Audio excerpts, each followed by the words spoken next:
There's a story that most people have never heard, not because it was hidden deliberately or locked away in some restricted archive, but simply because it never made it into the conversations that shape what we consider worth knowing.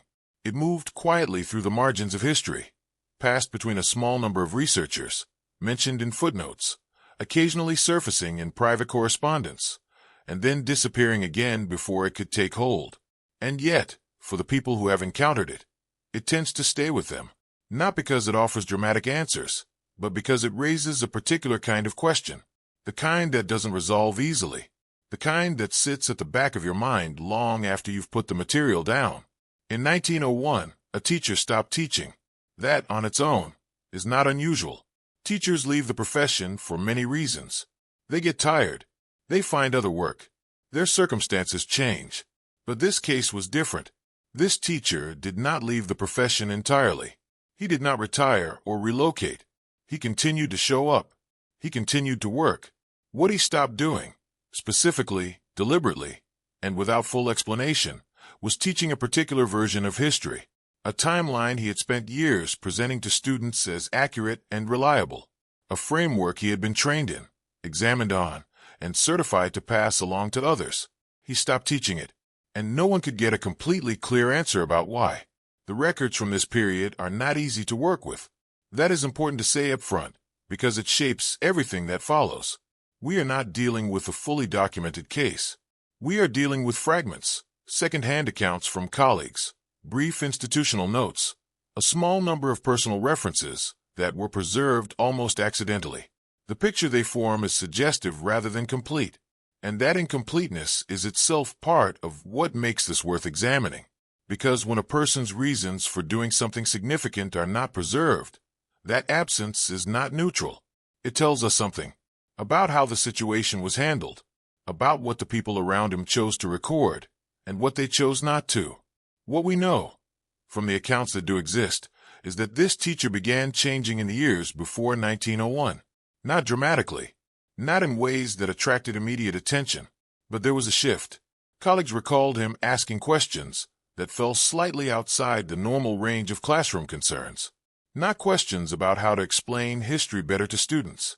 Questions about whether what he was explaining was as certain as it appeared. He was reportedly asking about dates, specifically about how certain historical dates had been established, and what the original sources for those dates actually were. This is not the kind of question a disengaged teacher asks. It is the kind of question someone asks when they have been reading carefully and have started to notice something that doesn't sit quite right. Some accounts suggest he encountered documents that contradicted what he was teaching. The details here are not clear. We don't know exactly which documents, or where he found them, or what specifically they said. This is one of the more frustrating gaps in the record, because the nature of those documents, if they existed as described, would tell us a great deal about what direction his doubts were taking. What we have instead is the broader shape of the story. A teacher who was engaging with material beyond a standard curriculum, and who was finding, in that material, reasons to question what he had been given. Whether those reasons were strong or weak, well-founded or mistaken, we cannot easily determine, but they were clearly significant enough to change his behavior in a lasting way. And then he stopped. This is the part of the story that is hardest to interpret with confidence. The stopping itself was quiet. There was no announcement, no formal resignation from a particular course. He simply ceased to teach the timeline he had been teaching. Students received different material, or less material, or found that certain parts of the curriculum were no longer covered in the way they had been before. And when colleagues noticed and asked him directly, his responses were not what they expected. He didn't say he had made a mistake. He didn't say the official version was wrong. He spoke in more careful, more ambiguous terms. He said, according to one account, that the timeline did not hold together under close reading. That the more carefully you examined it, the less stable it appeared. That phrase is worth staying with for a moment. Did not hold together under close reading. It is a precise kind of thing to say. It is not the language of someone who is confused or overwhelmed. Confused people say they don't understand. Overwhelmed people say it's too complicated. This teacher said something different. He said he had read closely. He had applied careful attention.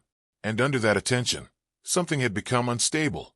That is the language of a person who has done intellectual work and arrived at a specific conclusion. Not a conclusion about what the truth is, but a conclusion about what the evidence cannot support.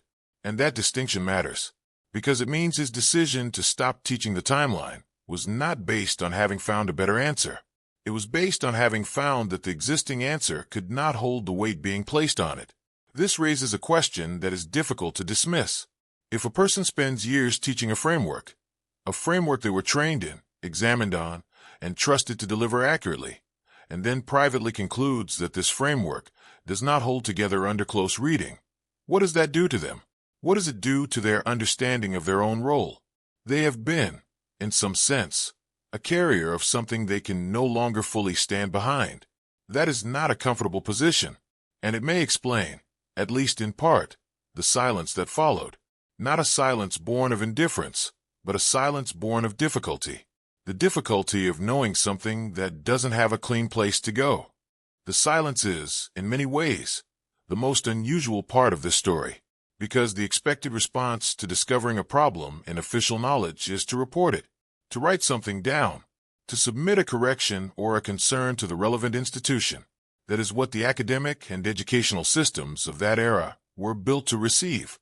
If a teacher found an error, there was a process for raising it. And this teacher did not use that process. He didn't publish a correction. He didn't write a letter to his institution explaining his concerns. He didn't seek out colleagues who might share his doubts and work through them together in any documented way. He simply withdrew. Quietly, without ceremony, without record. That withdrawal is what makes this case difficult to explain through ordinary means. If his concerns were minor, small technical doubts about a date here or a sequence there, you would expect a different kind of response. A question to a senior colleague, a marginal note in a textbook, a brief letter to an academic publication. Instead, what we see is a complete and silent retreat from the material. And that scale of response suggests the concerns were not minor. It suggests he had reached a point where the doubts were not correctable through small adjustments, where the problem, as he understood it, was not a detail to be fixed, but something structural, something that ran through the framework itself. And this is where the explanation becomes difficult, because if the problem was structural, if the timeline itself, as assembled and taught in that era, contained something that didn't hold together, then the implications would reach far beyond one classroom. Historical timelines in the late 19th century were not just academic tools. They were connected to larger systems of meaning. Institutions used them. Governments referenced them. The sequence of ancient history informed how people understood their own civilization, their own place in a long chain of events. A structural problem in that sequence would not be a small academic matter. It would be something that nobody in authority had any particular interest in examining openly. This doesn't mean the teacher was right. It doesn't mean the official timeline was wrong. Those are separate questions, and this case alone cannot answer them.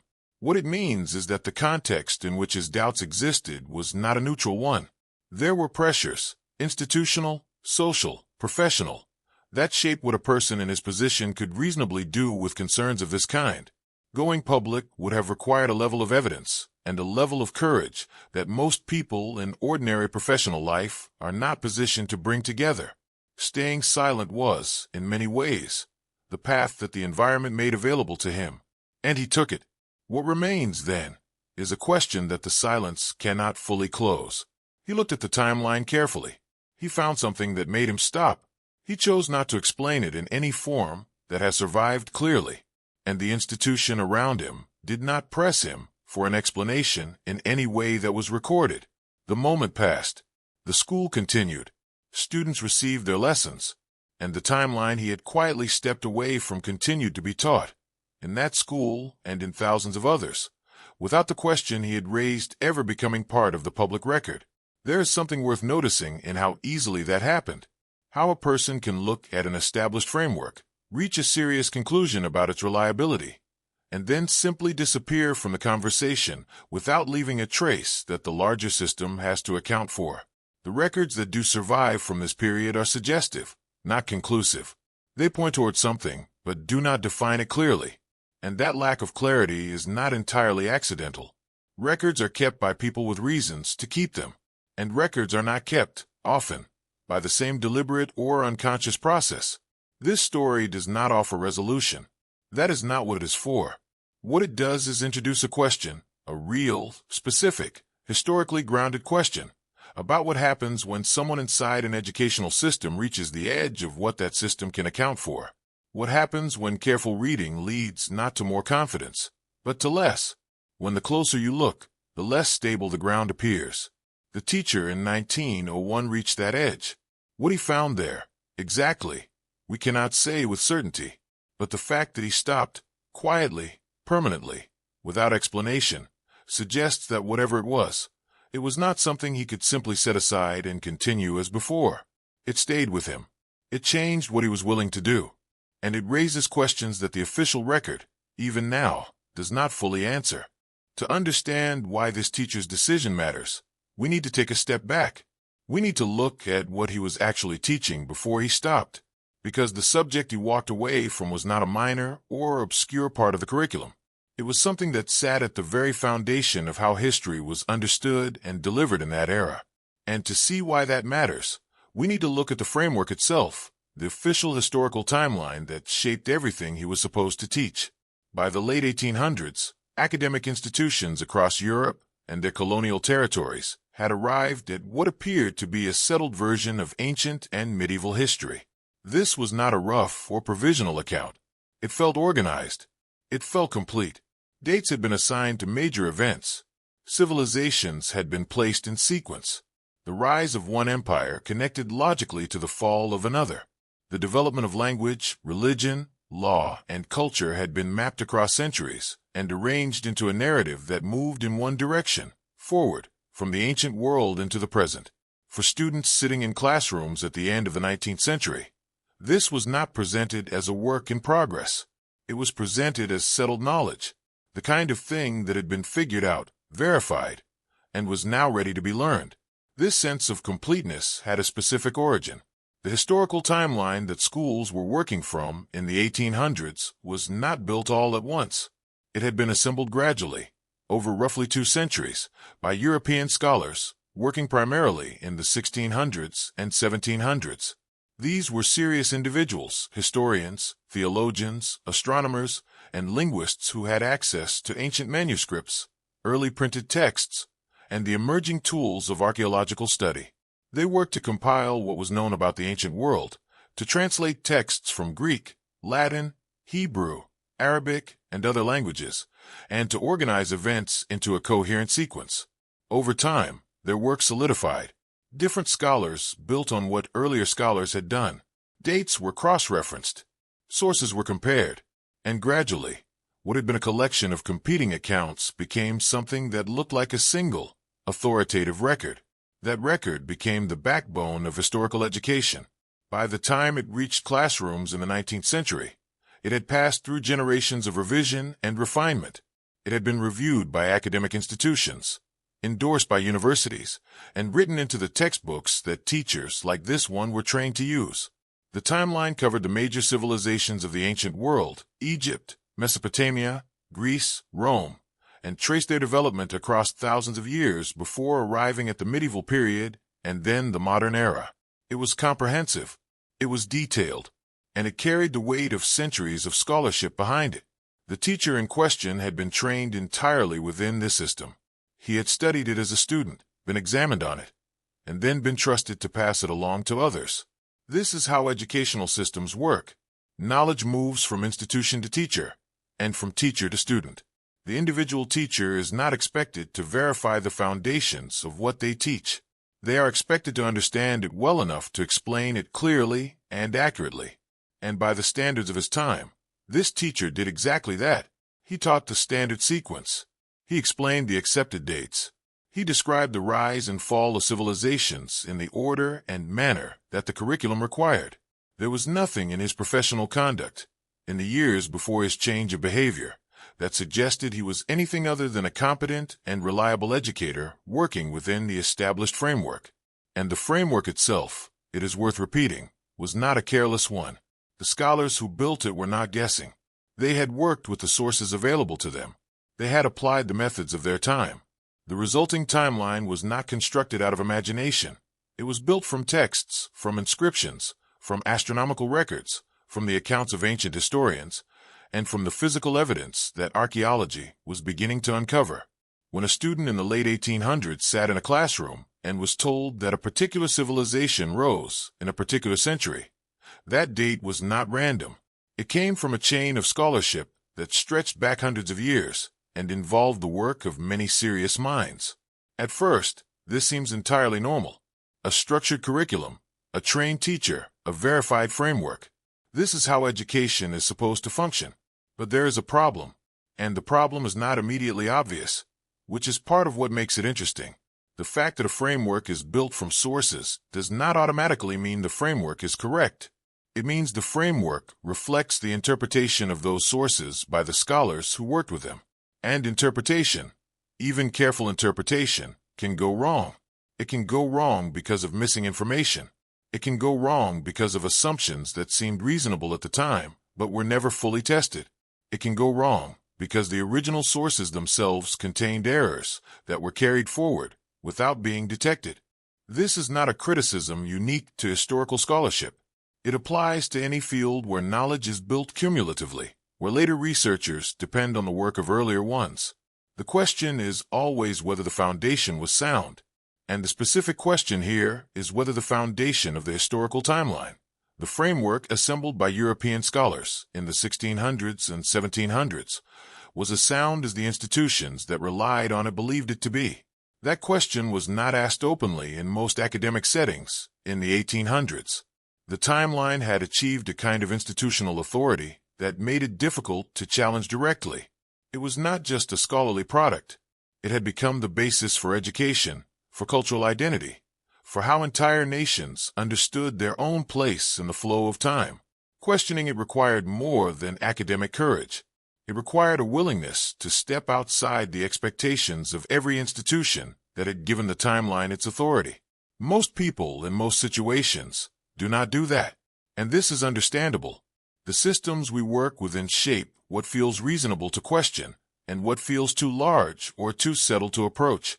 A teacher in the late 1800s, working within an established curriculum, would have had very few occasions to step back and ask whether the entire framework he was operating inside was built on assumptions that had never been properly examined. The curriculum worked. Students learned it. Exams were passed. Institutions were satisfied. There was no obvious reason to go looking for problems. But this is where it becomes unclear, because some people did go looking. Not many, and not loudly.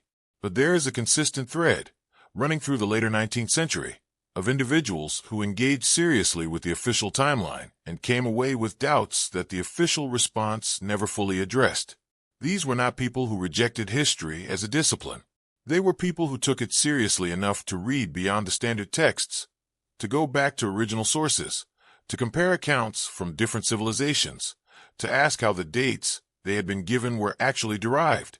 And in doing that, some of them found things that didn't sit comfortably alongside the accepted version. The nature of those findings varied. Some involved discrepancies between the timeline and independent astronomical data. Cases where the dates assigned to ancient events didn't match what the positions of stars and planets would suggest.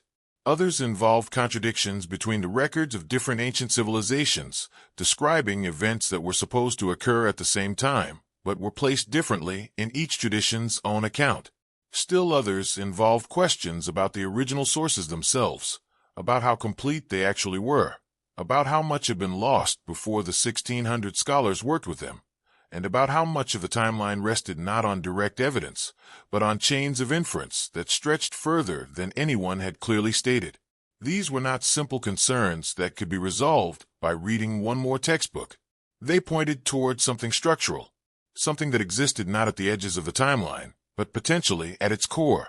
And this is where the explanation becomes difficult, because the official academic world of the late 19th century did not have a clean process for responding to concerns of this kind. Small corrections to specific dates, those could be accommodated. A challenge to the overall structure of the timeline was a different matter entirely. That kind of challenge required either a serious public re-examination of how the timeline had been built, or a decision to treat the concerns as marginal and not worthy of the mainstream record. In most cases, The second path was chosen. The teacher whose story this is had been trained in a curriculum that was, in every institutional sense, correct. It had been approved. It had been verified.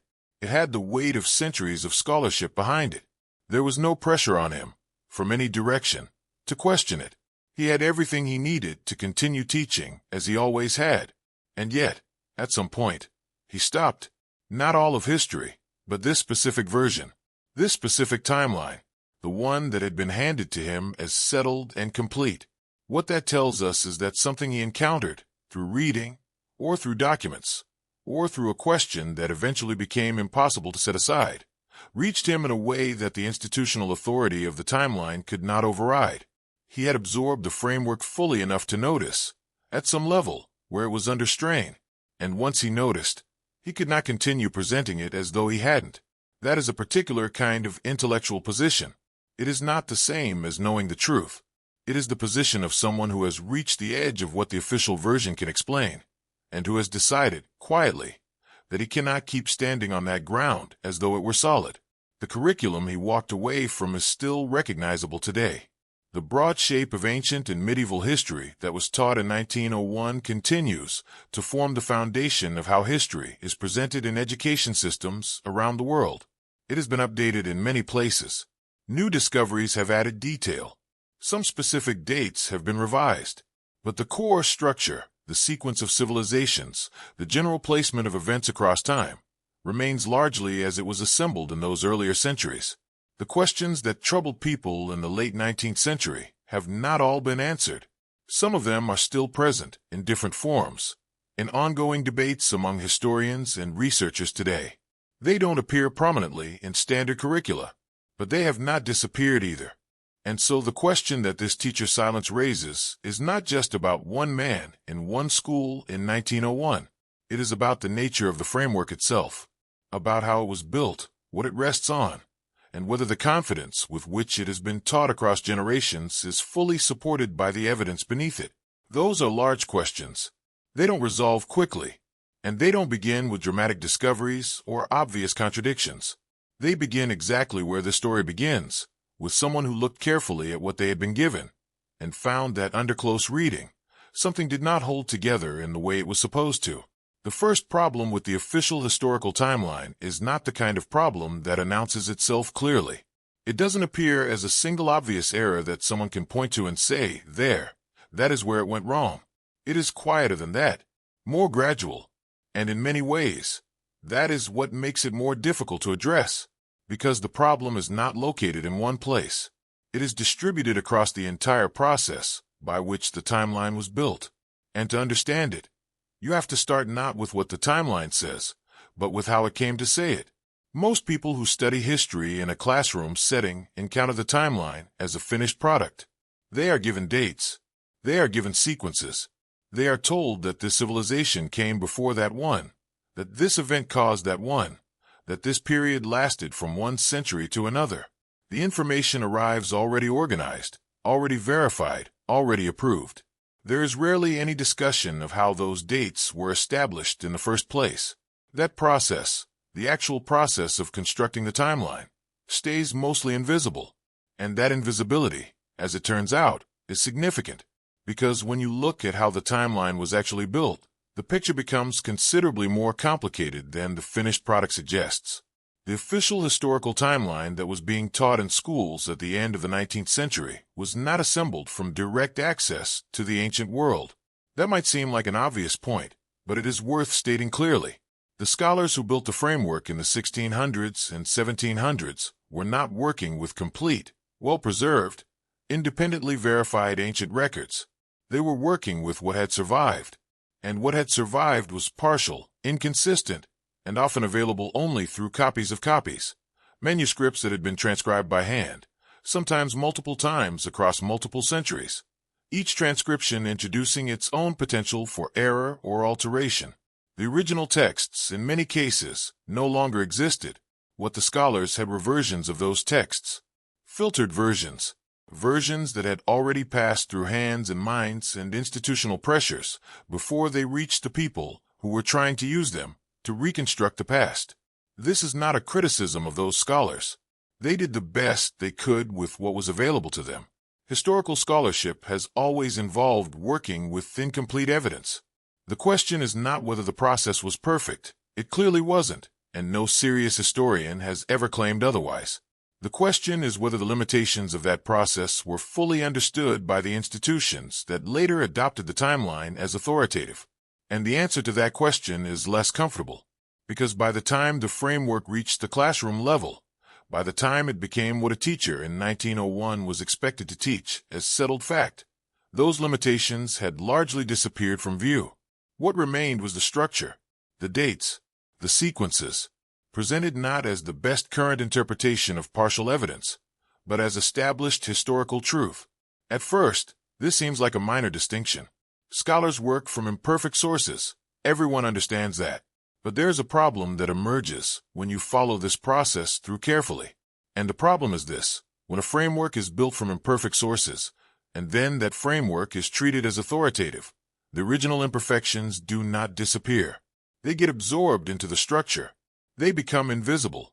And any error that entered the chain at an early stage gets carried forward every time someone builds on that framework without returning to the original question of whether the foundation was sound. This is what some researchers have described as the compounding problem of historical chronology. Not a single mistake, but a process by which small uncertainties, never fully resolved, get layered on top of each other until the resulting structure looks far more solid than its foundations actually are. The timeline this teacher was using had passed through multiple layers of exactly this kind of revision. Ancient texts had been translated, already a process involving interpretation, because ancient languages do not map cleanly onto modern ones, and choices made during translation carry significant consequences for meaning. Those translations had then been summarized and organized by scholars constructing historical narratives. Those narratives had been reviewed, compared, and synthesized into the broader framework.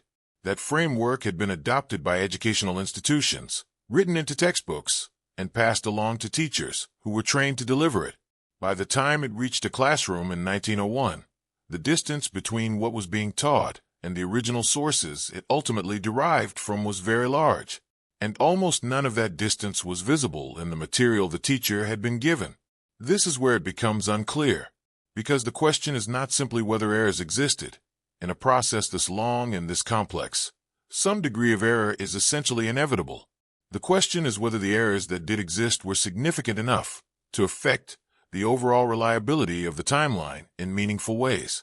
And that is where a small but persistent group of 19th century researchers began to raise concerns that the mainstream academic world was not particularly eager to engage with directly. Some of these researchers had been working in areas where historical dates could be tested against independent evidence. Astronomy was one such area.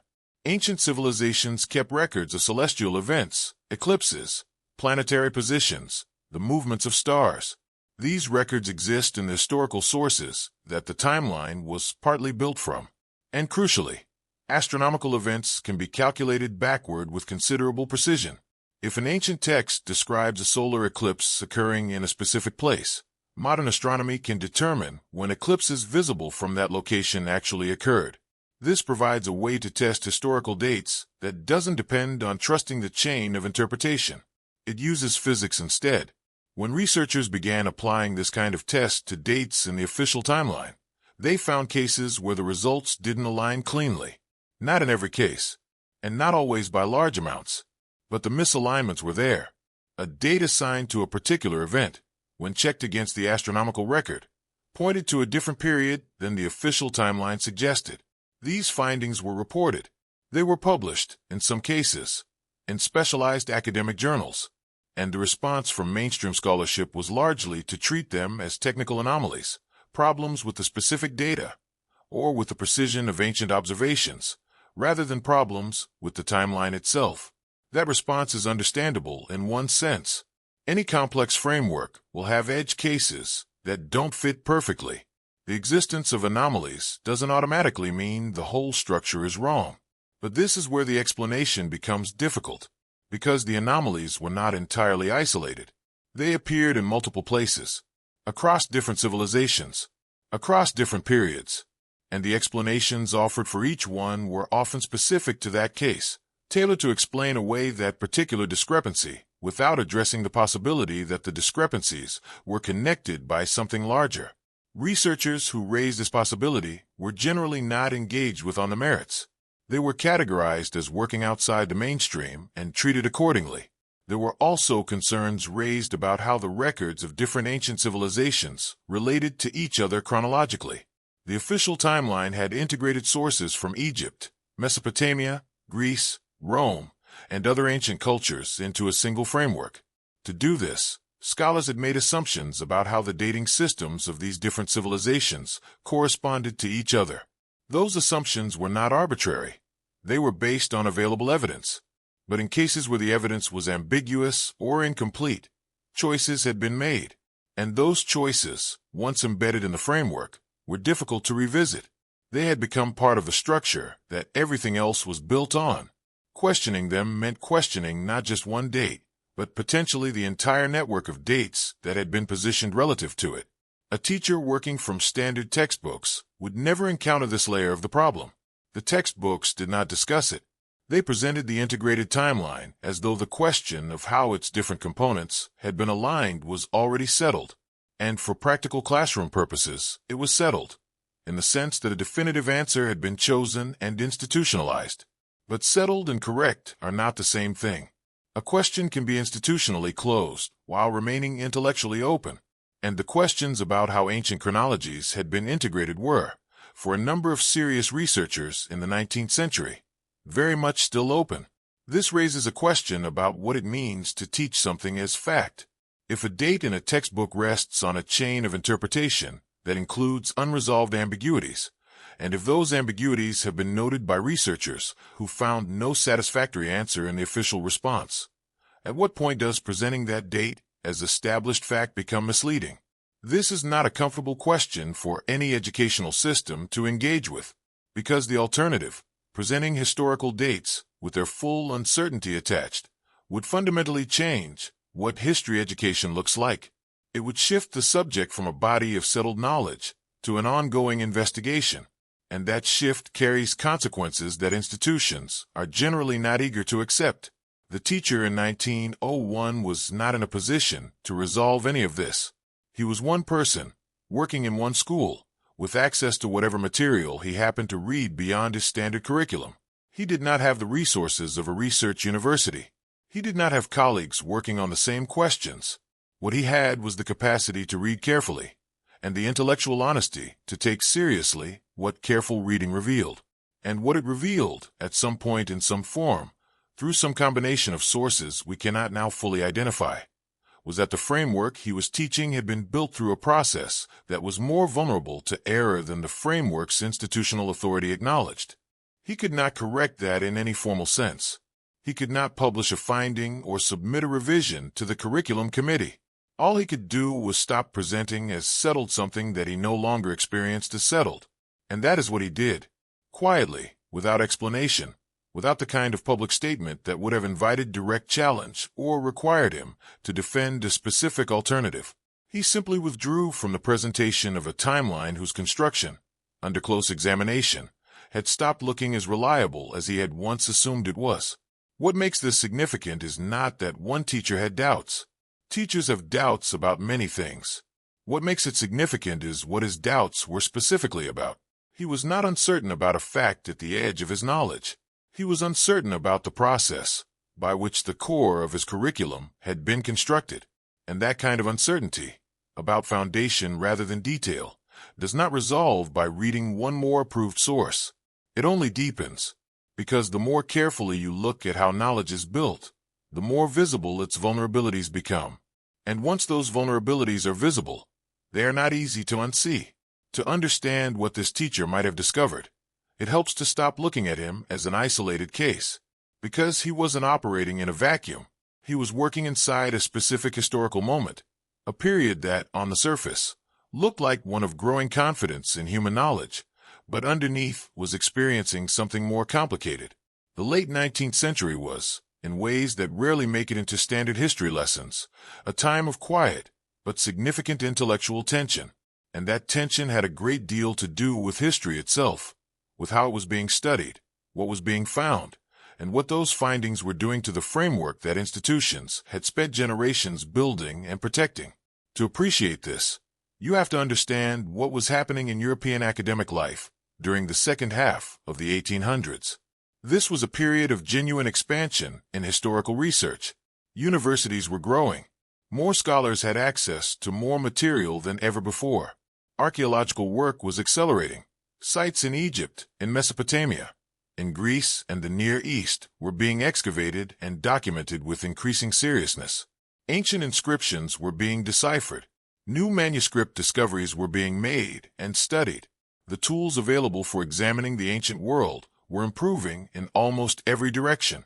And as more material became available, researchers were naturally comparing what they found against the established timeline. In many cases, the new evidence supported what was already known, but in a growing number of cases, it didn't quite fit. Not dramatically, not in ways that caused immediate public controversy, but enough to generate questions in the specialized literature that didn't have clean, fully satisfying answers. This is important context for understanding the environment the teacher was working in. The late 19th century was not a period of settled, undisturbed historical consensus. Beneath the surface of institutional confidence, there was active debate. It happened mostly in journals and university seminars, rather than in public forums. It was conducted in technical language that most people outside the field would not have found accessible. But it was real, and it was ongoing. Questions were being raised about ancient chronology, specifically about whether certain dates in the accepted timeline were as firmly established as they appeared to be. And these questions were coming not from outsiders or amateurs, but from people working inside the academic system, using the same methods and the same sources that the timeline itself was built from. One area where this tension was particularly visible involved the chronology of ancient civilizations. The official timeline had assigned specific centuries to the major events and periods of ancient Egypt, Mesopotamia, Greece, and Rome. These dates had been established through scholarship, cross-referenced across different sources, and embedded into the educational framework as reliable markers. But as archaeological work expanded, physical evidence began to surface that did not always align with those markers in the expected way.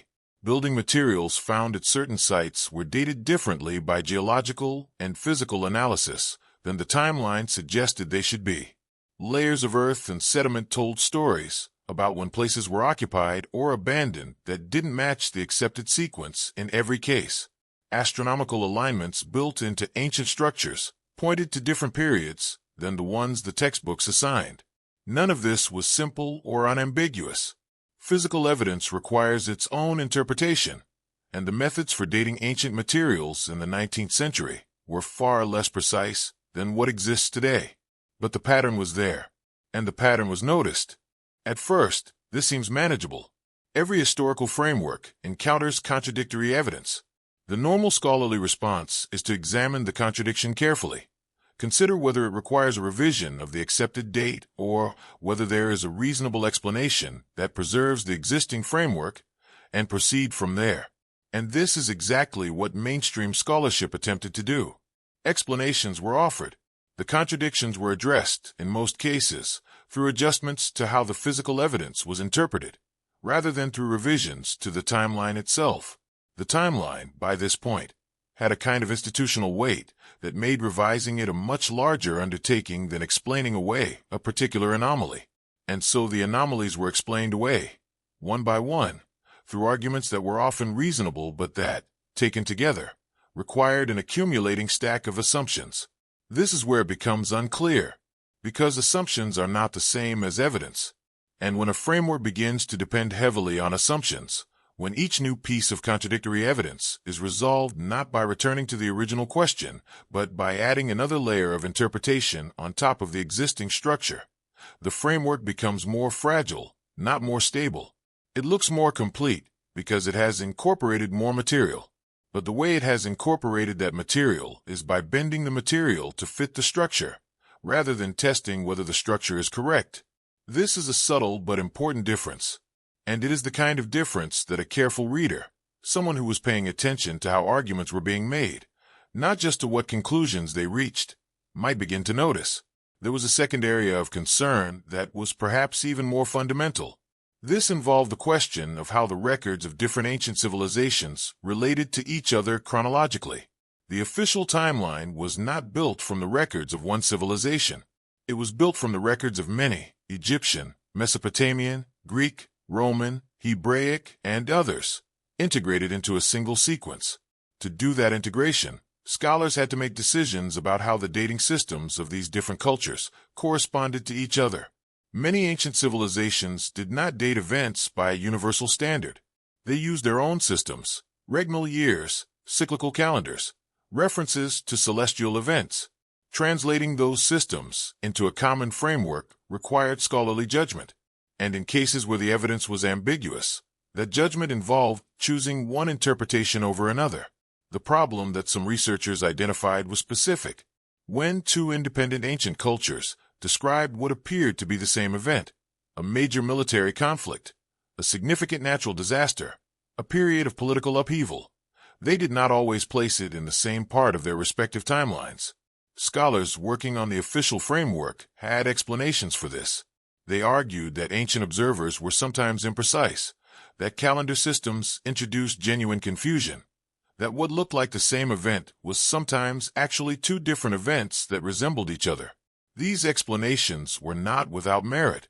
Ancient records are genuinely complex and genuinely ambiguous in many places, but the explanations required assumptions, sometimes quite large ones. And those assumptions had been built into the timeline so deeply that they were no longer visible as assumptions. They looked like established facts. This is where the explanation becomes difficult, because once an assumption has been in a framework long enough, and has been repeated often enough by enough respected scholars, it acquires a kind of pseudo-evidence status. It is cited not because anyone has independently verified it, but because it has been cited before. This is how certain problems in a historical framework can persist for generations without being resolved, not through anyone's dishonesty, but through the ordinary human tendency to build on existing work rather than question its foundations. The researchers in the late 19th century who were raising concerns about ancient chronology were, in effect, asking their colleagues to go back to the foundations, and that is a request that academic institutions are structurally disinclined to fulfill, because it threatens not just individual conclusions, but the entire architecture of knowledge built on top of them. A teacher in 1901 would not have encountered this debate in his standard curriculum materials. Textbooks did not discuss it.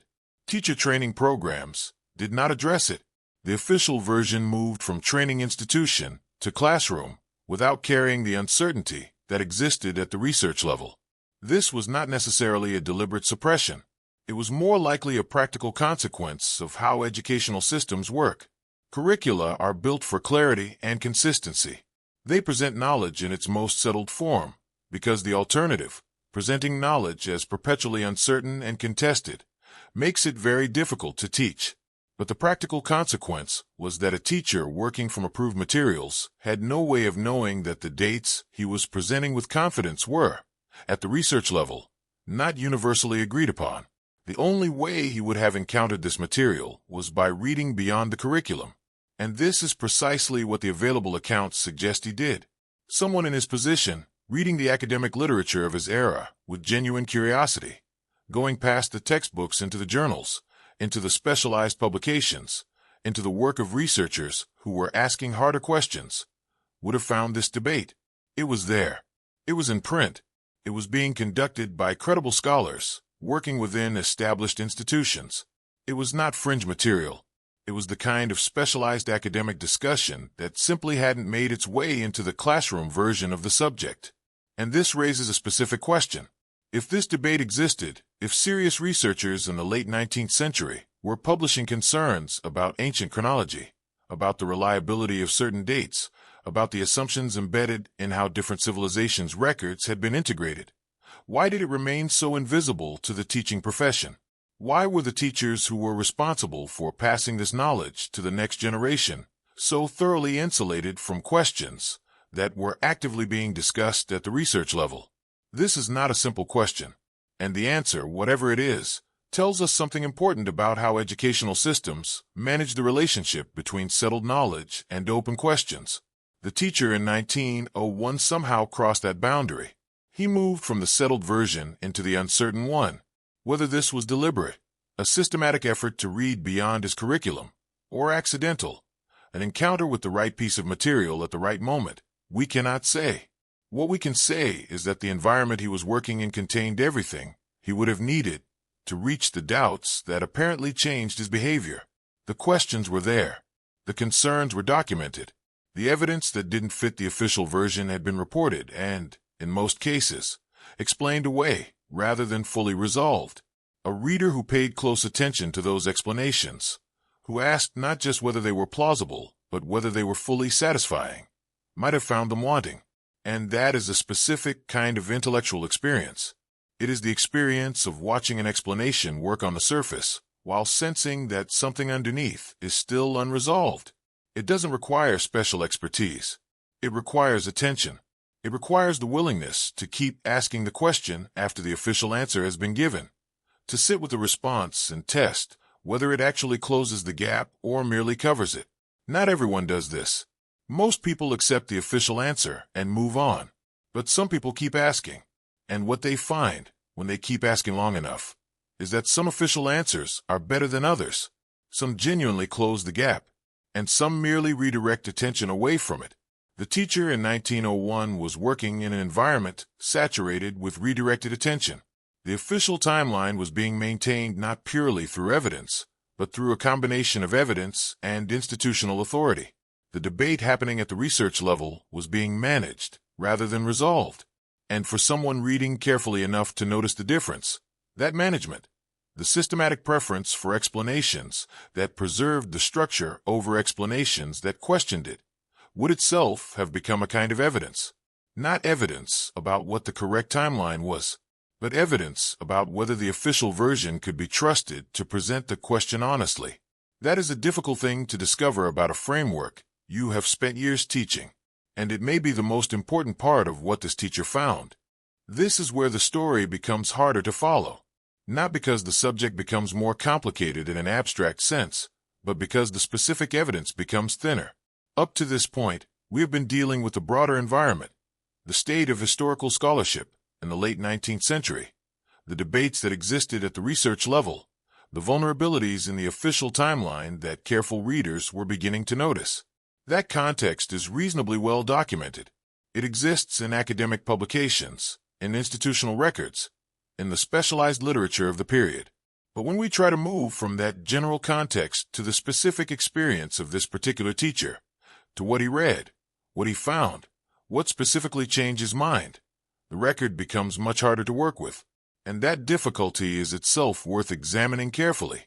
What we have, when it comes to this teacher's inner intellectual journey, are second-hand accounts, not documents he wrote himself, not letters or journals in which he recorded his thinking as it developed. What we have are the recollections of colleagues, people who knew him, worked alongside him, and remembered fragments of conversations that took place in the years before 1901. These recollections were not collected systematically. They were preserved accidentally, in the way that personal memories sometimes surface in letters or in formal institutional records without anyone intending them to constitute historical evidence. They are partial. They are filtered through other people's understanding, and they were recorded at a distance from the events they describe.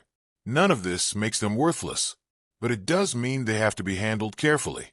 They point in a direction without fully defining what lies at the end of it. What those accounts consistently suggest is that the teacher's questions, in the years before he stopped teaching the timeline, were specific in a way that matters. He was not asking broad, philosophical questions about whether history could ever be known with certainty. That kind of question is common enough among people who think carefully about knowledge. What he was asking was more targeted. He was asking about particular features of the official timeline, about the basis for confidence in specific ancient dates, about the condition of the original sources those dates derived from, and about how discrepancies between different historical traditions were being treated by mainstream scholarship. These are not the questions of someone who is confused or overwhelmed.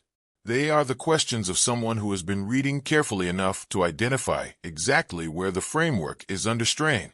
One of the things he reportedly kept returning to was the question of original sources.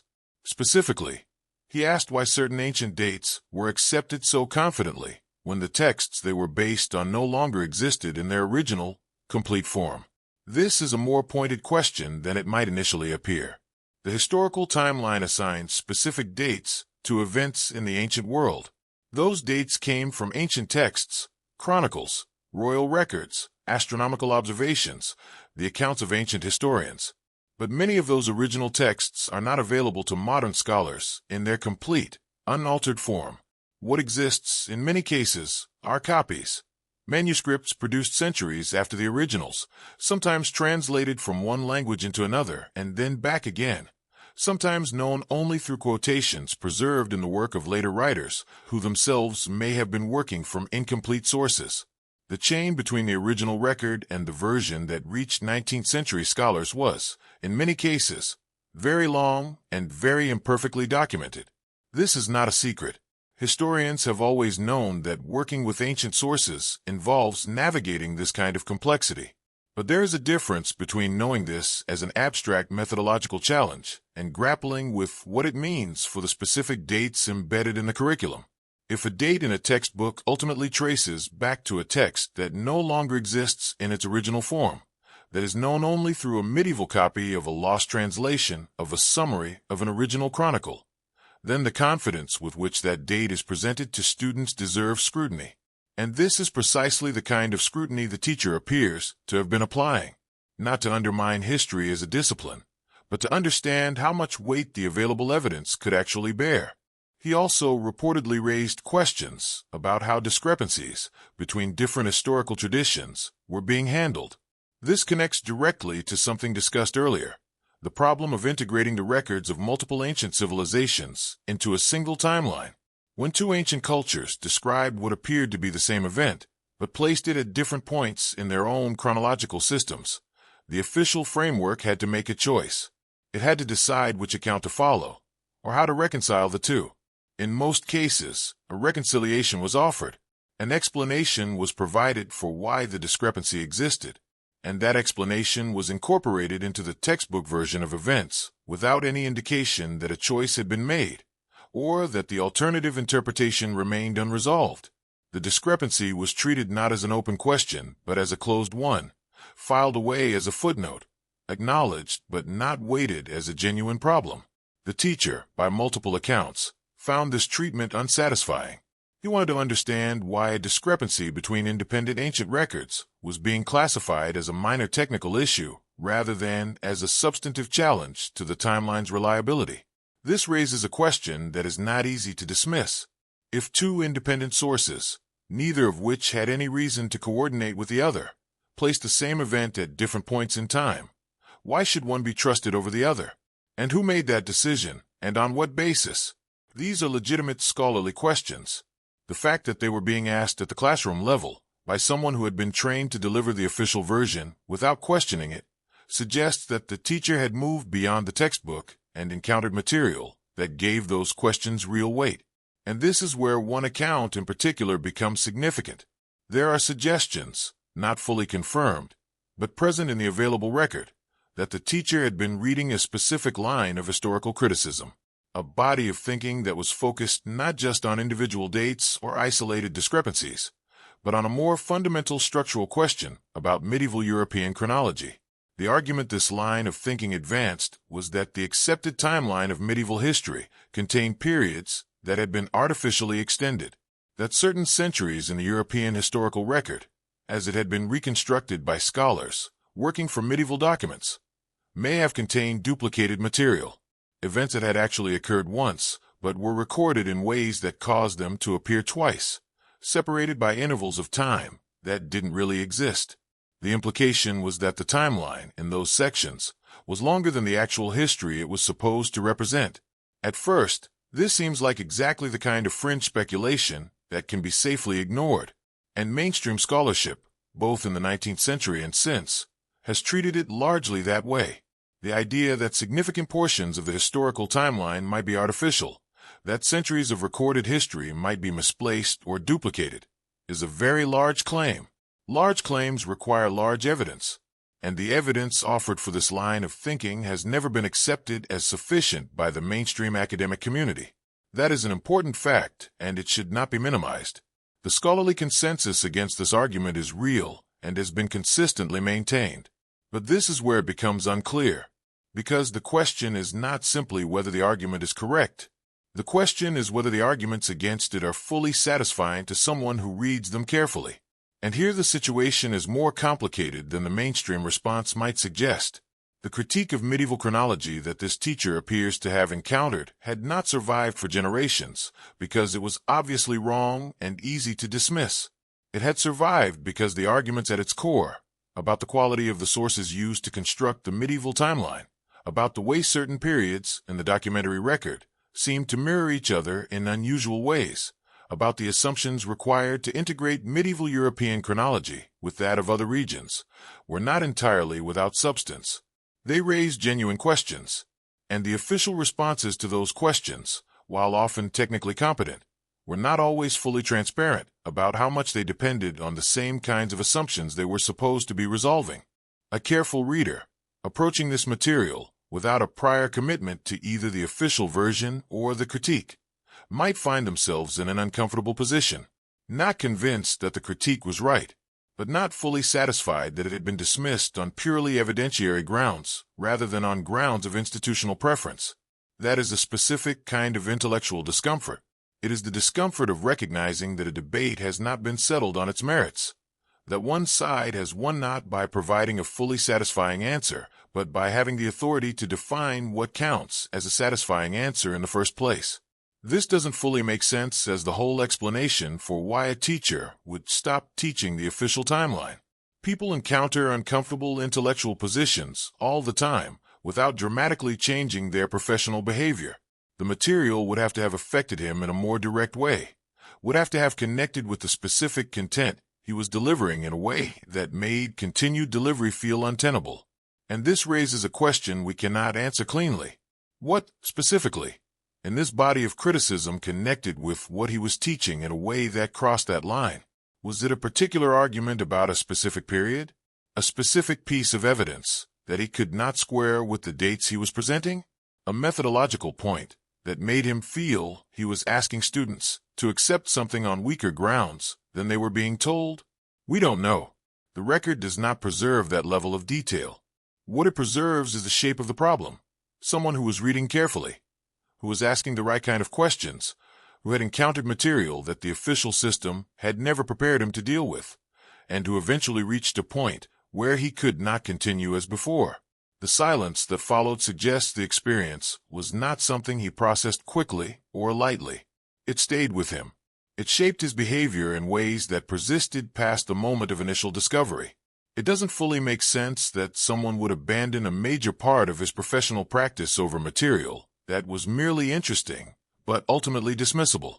Professional life has enough friction and enough pressure that people generally don't make large changes without large reasons. The most economical explanation for what happened is also the most uncomfortable one, that what he found was not easy to dismiss, even if it was not easy to verify, that the questions it raised were the kind that, once genuinely encountered, do not permit a simple return to the previous position, that he found himself, at some point in the years before 1901, holding doubts that the official training he had received gave him no tools to resolve, and that in the absence of resolution, silence was the only honest response available to him. That silence is not evidence that he was right. It is not evidence that the critique he encountered was correct. It is evidence of something more limited but still significant, that the official framework, for this particular careful reader, had stopped being something he could teach as settled fact. Whether that was because the framework had genuine problems, or because the material he encountered was more persuasive than it deserved to be, or because of some combination of both, that question remains open, and the record, as it stands, does not close it. Among the more specific concerns that circulated in the margins of 19th century historical scholarship, there's one that stands out for its particular kind of precision. It is not a vague feeling that something is wrong with the timeline. It is not a general skepticism about ancient sources. It is a focused, testable claim about a specific category of evidence, and the fact that the official timeline does not always hold up when measured against it. Some researchers, both in the 19th century and more formally in the 20th, have used the term phantom time to describe this category of concern. The name is striking, but the underlying argument is more careful than the name might suggest, and understanding it requires starting with the specific kind of evidence it relies on. The argument begins with astronomy. Ancient civilizations, across many different regions and many different periods, kept records of celestial events. They recorded eclipses. They tracked the positions of planets. They noted the movements of stars and the timing of solstices and equinoxes.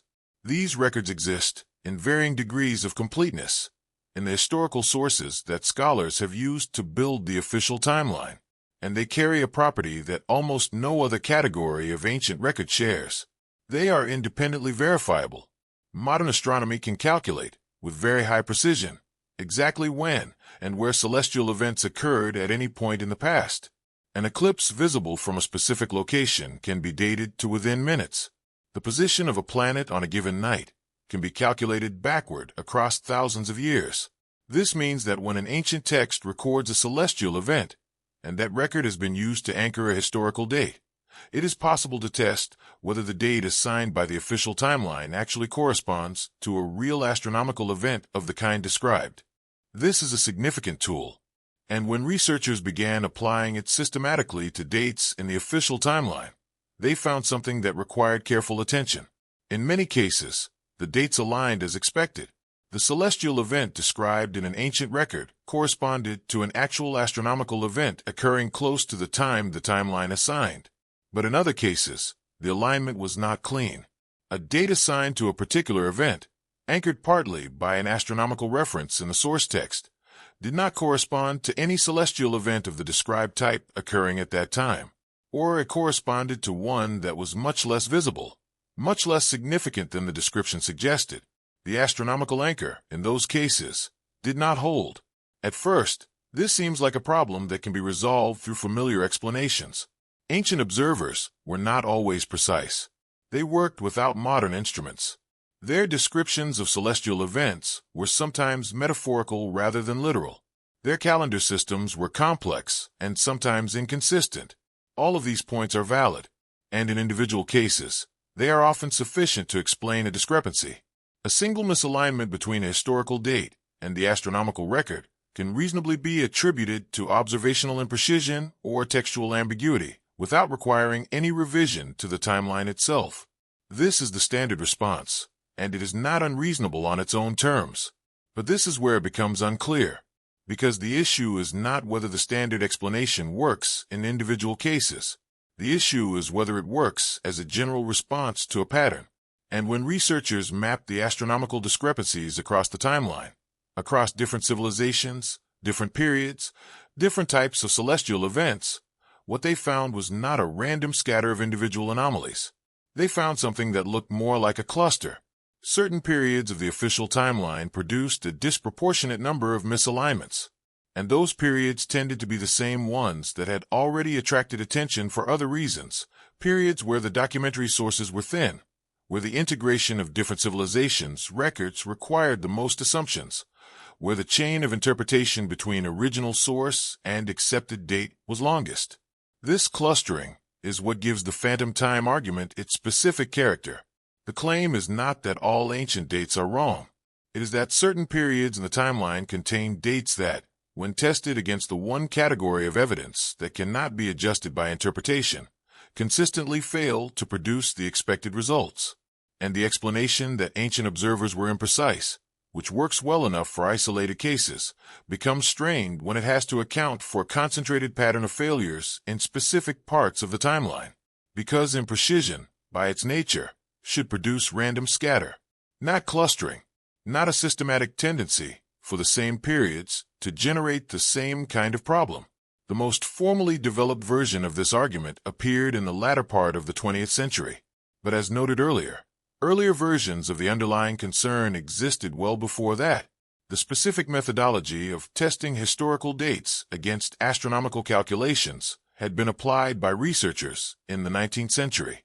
The results that created problems for the official timeline were discussed, in some cases published, and then largely absorbed into the background of specialized debate, without producing any significant revision of the framework being taught in schools.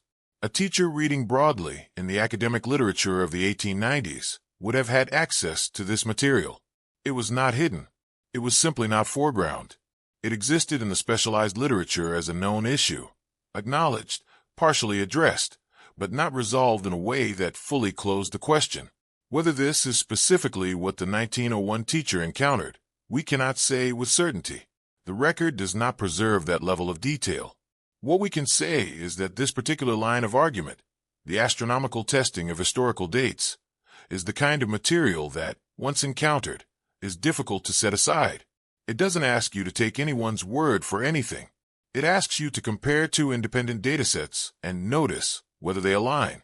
That is a form of verification that bypasses the usual problem of trusting interpretations built on other interpretations. And for someone who had already become concerned about the layered nature of the official timeline, about how far the accepted version stood from its original sources, the availability of an independent check would have been significant, and potentially troubling, in proportion to what that check revealed. And this is where the explanation starts to weaken for the idea that the teacher's doubts were simply a personal crisis unconnected to anything real in the historical record. Because the astronomical evidence is not a matter of interpretation in the usual sense. It is a matter of calculation.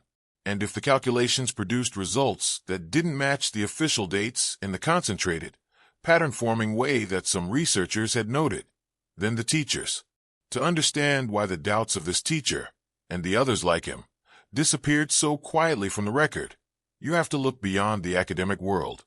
You have to look at what the official historical timeline was actually connected to in the late 19th century, because the timeline was not simply a scholarly product sitting in university libraries and classroom textbooks.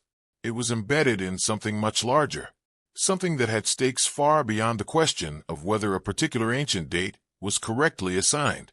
And once you see those connections clearly, the silence that surrounded these doubts begins to make a different kind of sense. Historical chronology in the late 19th century was, in a very practical sense, a political instrument. This is not a cynical observation. It is simply a description of how knowledge and power were organized in that era. Governments, particularly the imperial powers of Europe, which at that point controlled significant portions of the world's territory, used historical narratives to justify their position. The timeline of ancient and medieval history was not neutral background information. It was the foundation on which claims of cultural superiority, civilizational continuity, and legitimate authority were built. A nation that could trace its cultural lineage back to ancient Greece, or to the Roman Empire, or to a particular sequence of medieval kingdoms, had a story to tell about why it deserved to hold the position it held. That story depended on the timeline being a certain way, and it depended on the timeline being accepted without serious challenge. This is not a small thing. The political use of historical chronology in the 19th century was extensive and deliberate. Colonial administrations used historical narratives to frame their presence in occupied territories as the arrival of civilization into regions that had no comparable history. National governments used historical timelines to argue for territorial claims, to define the boundaries of cultural identity, and to establish the kind of continuous historical legitimacy that gave political authority its sense of permanence. The dates of ancient events, the sequence of civilizations, the accepted narrative of how the modern world had emerged from the ancient one, all of this was doing active political work.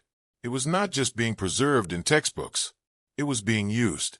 At first, this seems like context rather than explanation. The political uses of history are well known. Every era instrumentalizes the past to some degree. But there's a problem that emerges when you think about what this meant for anyone who developed doubts about the timeline's accuracy. A teacher in 1901 who questioned the dates of ancient history was not simply raising an academic point that could be evaluated on its scholarly merits and either accepted or rejected accordingly. He was, whether he intended to or not, touching a structure that had political, social, and institutional weight behind it. The timeline he was questioning was not just a scholarly framework. It was a load-bearing element in a much larger architecture. And questioning a load-bearing element is a very different act from questioning a decorative one. Religious authority was another dimension of this. In the late 19th century, the relationship between religious institutions and historical chronology was still significant, even as scientific and secular approaches to history had gained ground. Many religious traditions had their own investments in specific versions of ancient chronology, investments that went back centuries and were tied to interpretations of sacred texts, to theological arguments about the age and nature of human civilization, and to institutional claims that derived their authority partly from the antiquity of the traditions they represented. The official historical timeline, as it had been constructed by European scholars in the 17th and 18th centuries, had been assembled in an environment deeply shaped by these religious investments. Some historians have argued that this influence affected specific decisions made during the construction of the timeline, decisions about which sources to trust, which dates to accept, and how to resolve ambiguities when the evidence pointed in more than one direction. Whether that argument is correct in its details, the broader point holds. The timeline that was being taught in schools in 1901 existed within a network of institutional interests, scholarly, political, religious, and educational, that collectively depended on it remaining stable. A challenge to its accuracy was not experienced by those institutions as an interesting scholarly question. It was experienced as a threat, and institutions facing threats do not typically respond by opening themselves to honest examination. They respond by protecting what they have invested in. This is where the explanation becomes difficult, because it raises a question about the nature of the silence we have been examining throughout this story. We have been looking at the silence of individual teachers and scholars, the private withdrawal from confident teaching, the personal notes expressing doubt, the decision not to publish or publicly articulate concerns. And we have been asking what produced that silence. The answer that this context suggests is not simply that these individuals were timid, or confused, or professionally insecure. The answer is that the environment around them was structured in a way that made certain kinds of speech genuinely dangerous. Not dangerous in a dramatic or theatrical sense.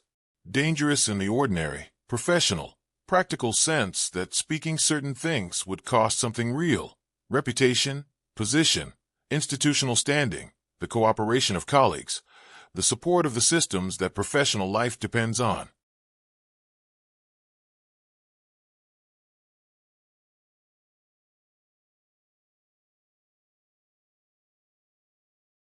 A teacher in the late 19th century who went public with doubts about historical chronology was not protected by any framework that would have allowed those doubts to be received as a legitimate scholarly contribution. There was no established process for saying, "I have been reading the official timeline carefully. I have found reasons to doubt certain parts of it, and I believe this deserves open examination." There was no institutional space where that statement could land safely. What there was, instead, was a clear professional norm. The timeline was established. It had been verified by generations of scholars, and a teacher's job was to deliver it, not to interrogate it. Departing from that norm had consequences, and most people, in most circumstances, do not depart from professional norms when the cost of doing so is high and the benefit is uncertain. This may be the most important thing to understand about why these doubts disappeared from the record so thoroughly. It was not necessarily that they were suppressed through any active, deliberate campaign. It was that the environment was structured in a way that made silence the rational choice for anyone who reached these doubts. Silence cost nothing. Speaking cost a great deal. And the rational response to that asymmetry, for most people, in most situations, is to stay quiet, to continue the professional performance, to deliver the curriculum as expected, or, in some cases, to quietly stop delivering the parts that can no longer be delivered in good conscience, without explaining why. This is what makes the pattern of quiet withdrawal so significant. These individuals were not cowards or shirkers. Many of them, by all accounts, were conscientious and capable educators who cared about the accuracy of what they taught. The withdrawal itself was a form of integrity, a refusal to continue presenting as certain something they no longer experienced as certain. But the form that refusal took was determined by the environment around them. In a different kind of environment, one where intellectual doubt was welcomed as a contribution rather than managed as a problem. The same individuals might have written papers, opened debates, contributed to a public re-examination of the timeline's foundations. In the environment that actually existed, the most that was available to them was silence. And this is where it becomes unclear in a way that has lasting consequences. Because when questions disappear into silence rather than into the record, they do not become resolved. They become inaccessible. The doubts that these individuals carried, whatever specific evidence or arguments had generated them, did not enter the scholarly conversation where they could be examined, tested, and either confirmed or refuted. They stayed private. They stayed marginal. They were absorbed into the institutional category of personal difficulty rather than intellectual contribution, and as a result, we cannot now evaluate them on their merits. We cannot know whether what these careful readers found was a genuine problem with the timeline or a misreading of complex material. The environment that prevented them from speaking also prevented anyone from checking their work. This is a real and significant loss, even if we are uncertain about what was lost. The history of knowledge is full of moments where important questions were delayed by decades or generations because the environment around them was not designed to receive them fairly. Ideas that eventually proved correct, or at least substantially important, were dismissed or ignored for reasons that had more to do with institutional convenience than evidential evaluation. This does not mean that every suppressed idea is correct. Many suppressed ideas are suppressed because they are simply wrong, and the people who dismiss them were right to do so. The existence of institutional pressure against a question does not confirm that the question has merit. It only confirms that the question could not receive a fair hearing. But this is the point. A fair hearing is what the questions raised by these teachers never received. The official response, to classify them as anomalies, to manage their doubts rather than examine them, foreclosed the possibility of an honest evaluation. And so the question of whether their concerns were justified remains, in a real sense, open. Not because there is dramatic evidence that they were right, but because the process by which they were judged to be wrong was not an honest intellectual process. It was an institutional one. And those are not the same thing. The teacher in 1901 operated inside this environment. He was not naive about it. The vagueness of his responses to colleagues, the careful, non-committal language he used when asked why he had changed his teaching, suggests someone who understood the limits of what could be safely said. He did not claim the timeline was wrong. He said it did not hold together under close reading. That is a precisely calibrated statement. It is specific enough to mean something, and careful enough not to make a claim that could be directly challenged. It is the statement of someone who has learned, through professional experience, how much of what he knows he can actually say. That kind of careful self-censorship is not the behavior of someone who has nothing real to report. It is the behavior of someone who has something real to report and has accurately assessed that reporting it fully is not available to him. The gap between what he found and what he said is not evidence that what he found was insignificant. It is evidence that the space between finding something and being able to say it clearly was, in that environment, very wide. Wide enough that what passed through it was reduced to a single, quiet, deliberately vague sentence. And that sentence, that the timeline did not hold together under close reading, is what remains. Everything else was lost to the silence that the environment made the only reasonable choice. When a case like this one has been examined from multiple angles, when the environment has been described, the pattern identified, the institutional pressures mapped, eventually the question becomes unavoidable. What does it all mean? What conclusions should be drawn from a teacher who stopped, from colleagues who noticed similar doubts, from a system that managed those doubts rather than examined them? And this is precisely where the story becomes most interesting, because different people who have looked carefully at this material have not arrived at the same place. They have drawn genuinely different conclusions, and understanding those different conclusions, what supports each one, and where each one falls short, is itself an important part of working honestly with this material. The first position is held by researchers who look at this case and see evidence of something real in the historical record. Their argument runs roughly as follows. The timeline assembled by European scholars in the 17th and 18th centuries was built under conditions that made certain kinds of error not just possible, but likely. The sources were incomplete. The methods were not standardized in the way modern scholarship requires. The scholars doing the work were operating within institutional and theological frameworks that may have shaped their conclusions in ways they were not fully aware of. The resulting timeline was adopted by educational and political systems that needed it to be authoritative, and that authority made it very difficult to revisit the foundations. Errors that entered early were carried forward. Assumptions that were never fully tested became invisible, and the result was a framework that looked more solid than it actually was. Solid on the surface, because it had been accepted and repeated so many times, but vulnerable at the foundation, because the original construction had never been subjected to the kind of independent, critical scrutiny that genuine reliability requires. On this view, the teachers and scholars who developed doubts in the late 19th and early 20th centuries were not confused or overextended. They were doing exactly what careful reading is supposed to do. They were noticing, through close engagement with the material, the places where the framework's surface confidence was not matched by the depth of its evidentiary support, and the fact that they could not articulate their concerns publicly, that the institutional environment made silence the only practical option, meant that those concerns were absorbed rather than resolved. They did not disappear because they were answered. They disappeared because the system was arranged to absorb them. This view takes the pattern of quiet withdrawal seriously as a signal. It treats the convergence of independent doubts on the same area of the timeline as meaningful evidence that something in that area deserves closer examination than it has received. Some believe this position is the most honest reading of the available evidence. Others disagree, and the disagreement is not based on bad faith. It is based on a genuinely different assessment of what the evidence shows and what it doesn't. The second position is more cautious. It does not deny that the official historical timeline contains imperfections. No serious scholar would claim that any complex historical framework is without error. What it argues, instead, is that imperfection is not the same as fundamental unreliability. The timeline that was being taught in 1901 had not simply been accepted and left alone.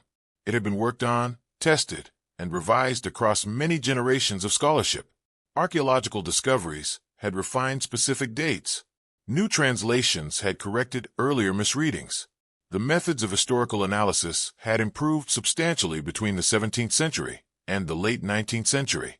The framework that existed by 1901 was not identical to the one built by earlier scholars.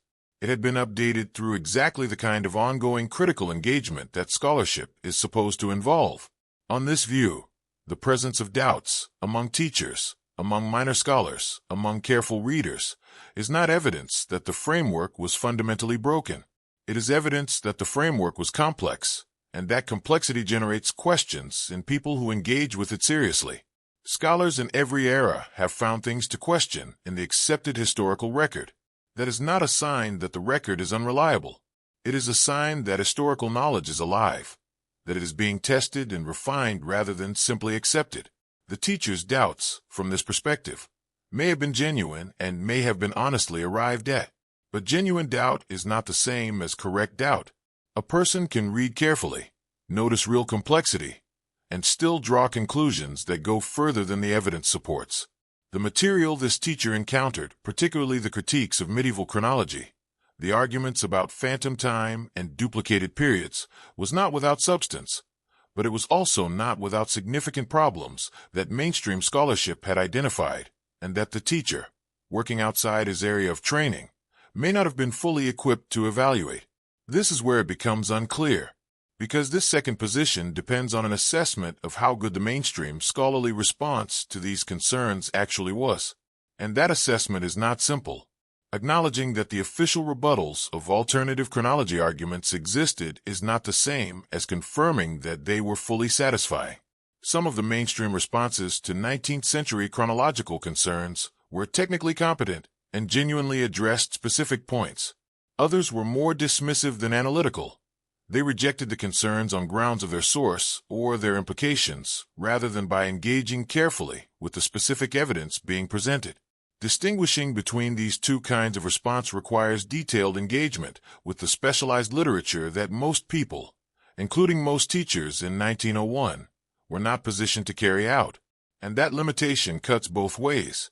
It means the teacher may have found the critiques more convincing than they deserved, but it also means the mainstream rebuttals may have appeared more conclusive than they actually were.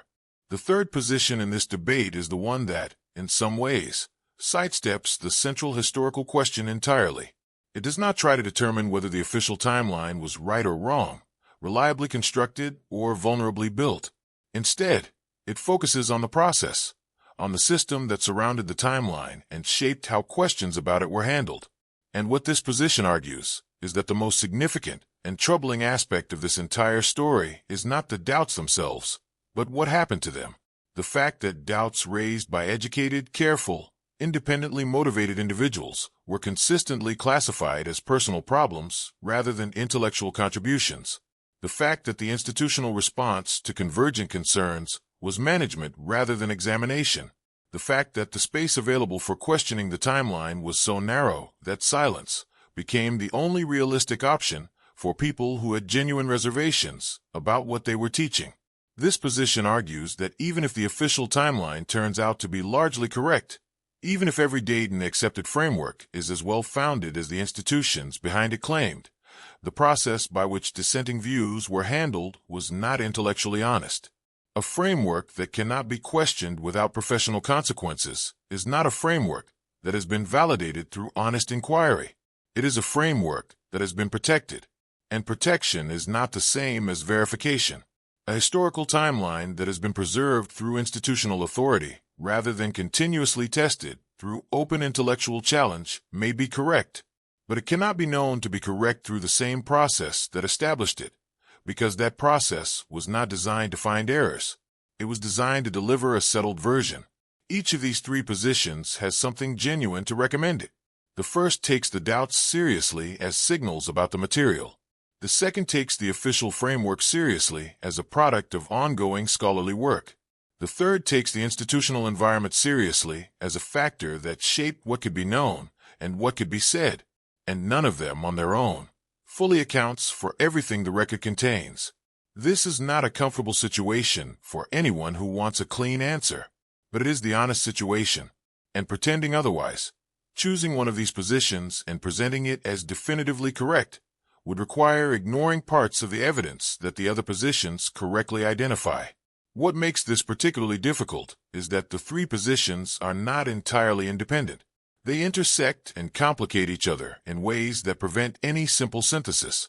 If the institutional environment was designed to protect the timeline rather than test it, as the third position argues, then the mainstream scholarly rebuttals of alternative chronology arguments cannot be taken entirely at face value. They were produced within a system that had reasons to protect specific conclusions. That doesn't make them wrong, but it means they cannot be cited as independent verification of the timeline's reliability, because they were not produced by a genuinely independent process. At the same time, if the doubts were genuine signals about real problems in the framework, as the first position argues, then we would expect to see more specific, more detailed evidence of what those problems were. And in most cases, including this teacher's case, that specific detail is exactly what the record does not preserve. The signal is there, but the content of what it was signaling is largely gone. This raises a question that is difficult to hold but important not to dismiss. Is the absence of specific detail in these cases a product of the doubts being vague and insufficiently grounded? Or is it a product of the institutional environment making it impossible to record specific detail safely? These are two very different explanations for the same absence, and the record, as it stands, cannot cleanly distinguish between them. Someone who believes the doubts were genuine will read the absence as evidence of suppression. Someone who believes the doubts were overextended will read the absence as evidence that there was nothing specific enough to record. Both readings are available. Neither can be definitively ruled out. The honest answer, the answer that the record actually supports, rather than the answer that any of the three positions would prefer, is that we do not have enough to decide. Not with confidence, not in a way that would satisfy the standard of evidence that any of these positions would demand if applied to someone else's conclusion. What we have is a pattern and a silence, and a set of competing interpretations, each of which captures something real and none of which captures everything. This is not a satisfying place to be, but it is the accurate place. And accuracy, in a case like this, matters more than satisfaction. Some believe the teacher found something real in 1901, something that the official timeline could not account for and that the official system could not allow to be said clearly. Others believe he found the limits of his own reading, that he encountered complex material that seemed more troubling than it was, and that the silence following was the product of personal difficulty rather than institutional constraint. Both views are held by people who have looked carefully at the available evidence. Both views have survived the scrutiny of people who disagreed with them. Neither has produced a response that permanently closed the other down. And this is where the story sits. Not at a resolution, not a point where the weight of evidence tilts clearly in one direction, but at a genuine and persistent fork, a place where honest inquiry has arrived and found that the available evidence genuinely supports more than one reading. That is an uncomfortable place, but it is, at this stage of the investigation, the only place that the material honestly permits. We have arrived, after everything that has been examined, at a place that does not offer resolution, and it is worth pausing to sit with that fact honestly rather than trying to move past it, because the absence of resolution in a case like this is not a failure of the investigation. It is a finding. It tells us something specific and important about the nature of what we have been looking at, about how certain kinds of historical questions behave, about what happens to them over time, and about why they remain open even after serious effort has been directed at them. The fact that we cannot close this case cleanly is not accidental. It is a product of specific choices made by specific systems at specific moments, and understanding that is itself a meaningful place to arrive. A teacher in 1901 stopped teaching a timeline he had spent years presenting as reliable. That is the center of this story. Everything else, the broader context of historical scholarship, the debates at the research level, the pattern of others who reached similar doubts, the institutional pressures that shaped how those doubts were handled, all of it has been examined in service of understanding that single, quiet act. Why did a careful, trained, professionally competent educator withdraw from a curriculum he had been delivering without apparent difficulty? What did he encounter that made continuation feel impossible? These are the questions this investigation has been built around, and after following every available thread, the honest answer remains: we do not know with certainty. We know the shape of the problem. We know the environment in which it occurred. We know that he was not alone, and that the silence that followed his change of behavior was not unique to him. But the specific content of what he found, the particular argument, or document, or calculation, or comparison that crossed whatever threshold existed between ongoing doubt and complete withdrawal, that specific thing has not been preserved in any form that permits confident identification. This is, in itself, a significant fact. The records of why are incomplete. That phrase is easy to say and easy to move past, but it deserves more attention than it typically receives. Records do not become incomplete randomly. They become incomplete through a combination of time, circumstance, and choice. Some of what was once known about this teacher's thinking has simply been lost to the ordinary passage of years, to the decay of paper, the dispersal of personal effects, the death of the people who remembered. That kind of loss is universal and irreversible, but some of what is missing may reflect something less neutral than the passage of time. The institutional environment that surrounded this teacher, the one that classified doubts about historical chronology as personal problems rather than scholarly contributions, was also an environment that had no particular reason to preserve records of those doubts carefully. Quite the opposite. Records that documented the concerns of educators who had stepped back from the official curriculum were not records that served the institution's interests. They were, at best, irrelevant. At worst, they were evidence of a problem that the institution preferred not to have documented. The incompleteness of the record is not simply a product of time. It is also a product of what that environment chose to keep and what it allowed to disappear. The documents this teacher may have consulted are not clearly identified. This matters because documents are where the specificity lives. If we knew which sources he had been reading, which critiques of the official chronology, which astronomical analyses, which comparative studies of different ancient traditions, we could evaluate them directly. We could ask whether those sources raised concerns that were genuinely difficult to answer, or whether they were the kind of fringe material that a more informed reader would have recognized as insufficiently rigorous. we could form a more grounded assessment of whether his response was proportionate to the evidence he encountered or whether it exceeded what the evidence actually warranted. Without knowing the documents, we are left evaluating the response without being able to evaluate the stimulus. And that is a genuinely limiting position. It means that any judgment we make about the teacher's intellectual reliability is made in the absence of the most important information, what he was actually responding to. The colleagues who remembered his questions are long gone. This is perhaps the most irreversible of the losses. Documents can sometimes be recovered. Archives can be re-examined. But the living memory of people who had direct conversations with his teacher, who heard the specific words he used, who saw the specific material he was working with, who could have described in detail the progression of his thinking, that is gone entirely. What we have instead are second-hand accounts that have passed through multiple layers of transmission before reaching the record we are working from. Those accounts are not worthless. They tell us something, but they cannot substitute for the directness of personal testimony. And what they tell us is inevitably shaped by what the people who recorded them chose to notice, what they understood, and what the act of recollection itself inevitably transforms. What remains, after all of this, is a pattern. And patterns are strange things to work with in historical investigation. They are suggestive without being conclusive. They point without fully defining. The pattern in this case, a quiet accumulation of educated individuals reaching similar doubts about the same material, going silent rather than public, disappearing into the margins of a record rather than into its center, is real. It has been documented, piece by piece, across different sources and different institutional contexts. It cannot be explained away as coincidence or as the random variation of individual temperament. When multiple people, working independently and in different circumstances, arrive at the same point of uncertainty about the same category of knowledge, that convergence carries evidential weight. It does not prove that the knowledge in question is wrong, but it does suggest that something about that knowledge was generating a consistent response in careful readers, a response that the official system never adequately accounted for. The official timeline they were questioning is still largely in use today. This is a fact worth sitting with carefully.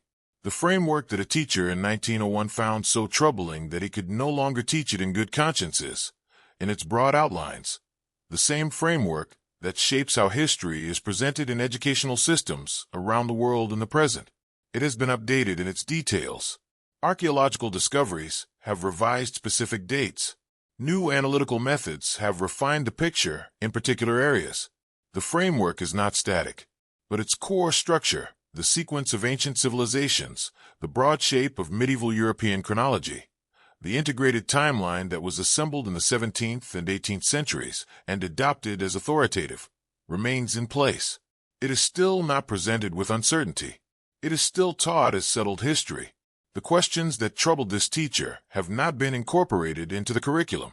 They have not become part of the standard account of what historical chronology is and what questions it has faced. They are still, in most educational contexts, invisible. And yet those questions have not disappeared. This is the other fact worth holding alongside the first. The concerns that circulated in the margins of 19th century scholarship did not exhaust themselves in that era. They continued to surface. In the 20th century, more formally developed versions of similar arguments appeared, including the systematically argued phantom time hypothesis that applied precisely the kind of astronomical testing to the official timeline that earlier researchers had attempted in less organized form. These later arguments were not simple repetitions of 19th century concerns. They had access to better methods, more complete data, and more rigorous analytical frameworks.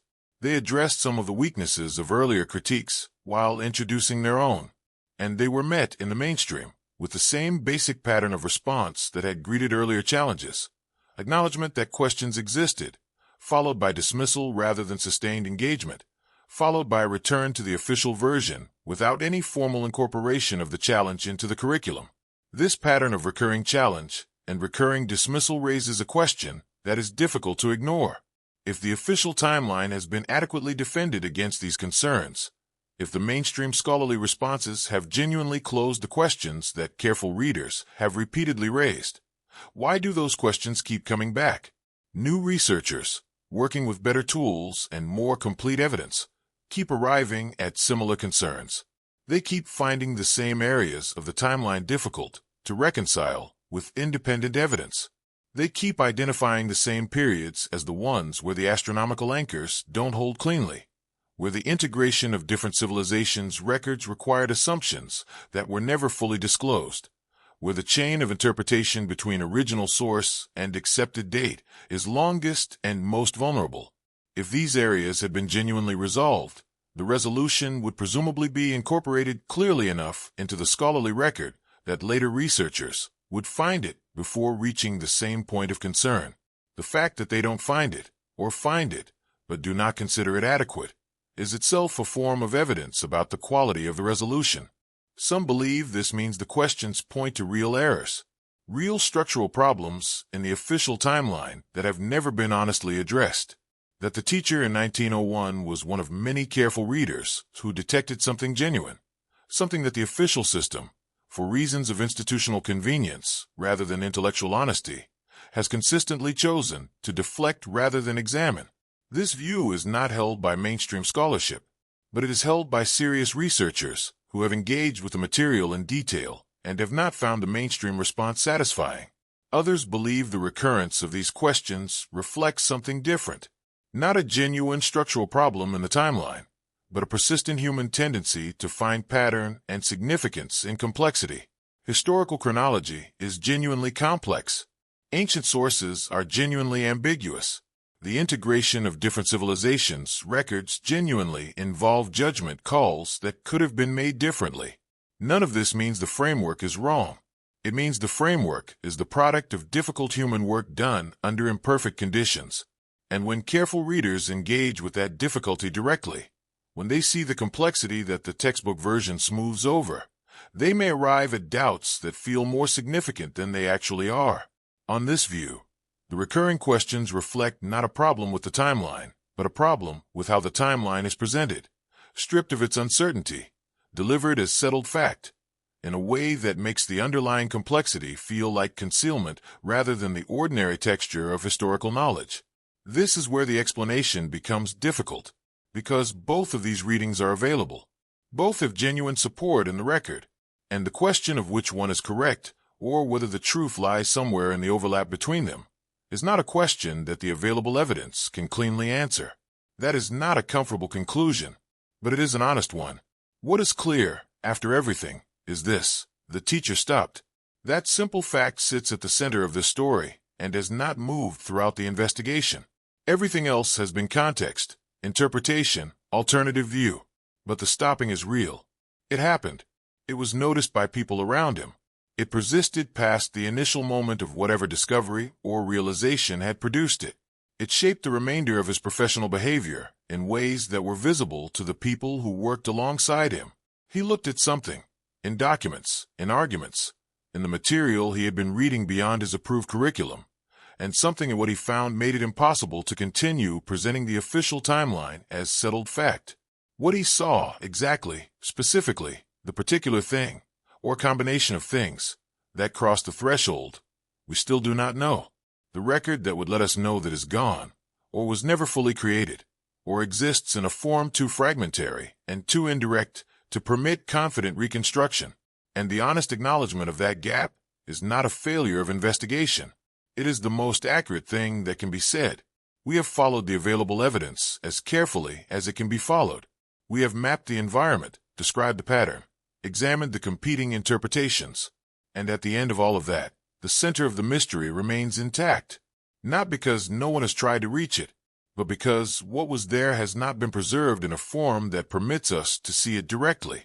That, perhaps, is the most honest place to leave it.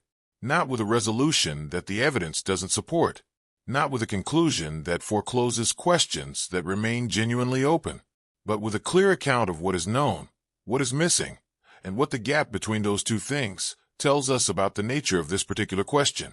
The teacher stopped. The silence that followed was real and was shared by others. The questions he was asking have not been fully answered in the more than a century that has passed since he first began asking them. And the fact that they have not been answered, the fact that they keep returning in different forms, in different eras, to the same unresolved place, is itself something worth carrying forward. even in the absence of the answer it suggests but does not deliver. That, perhaps, is the most honest place to leave it. Not with a resolution that the evidence doesn't support. Not with a conclusion that forecloses questions that remain genuinely open, but with a clear account of what is known, what is missing, and what the gap between those two things tells us about the nature of this particular question. The teacher stopped. The silence that followed was real and was shared by others. The questions he was asking have not been fully answered in the more than a century that has passed since he first began asking them.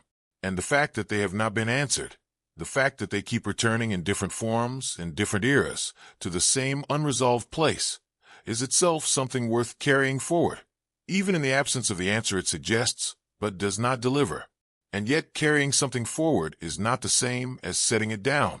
There's a difference between acknowledging that a question remains open and understanding what it means for a question to remain open in the way this one has. Because not all open questions are the same.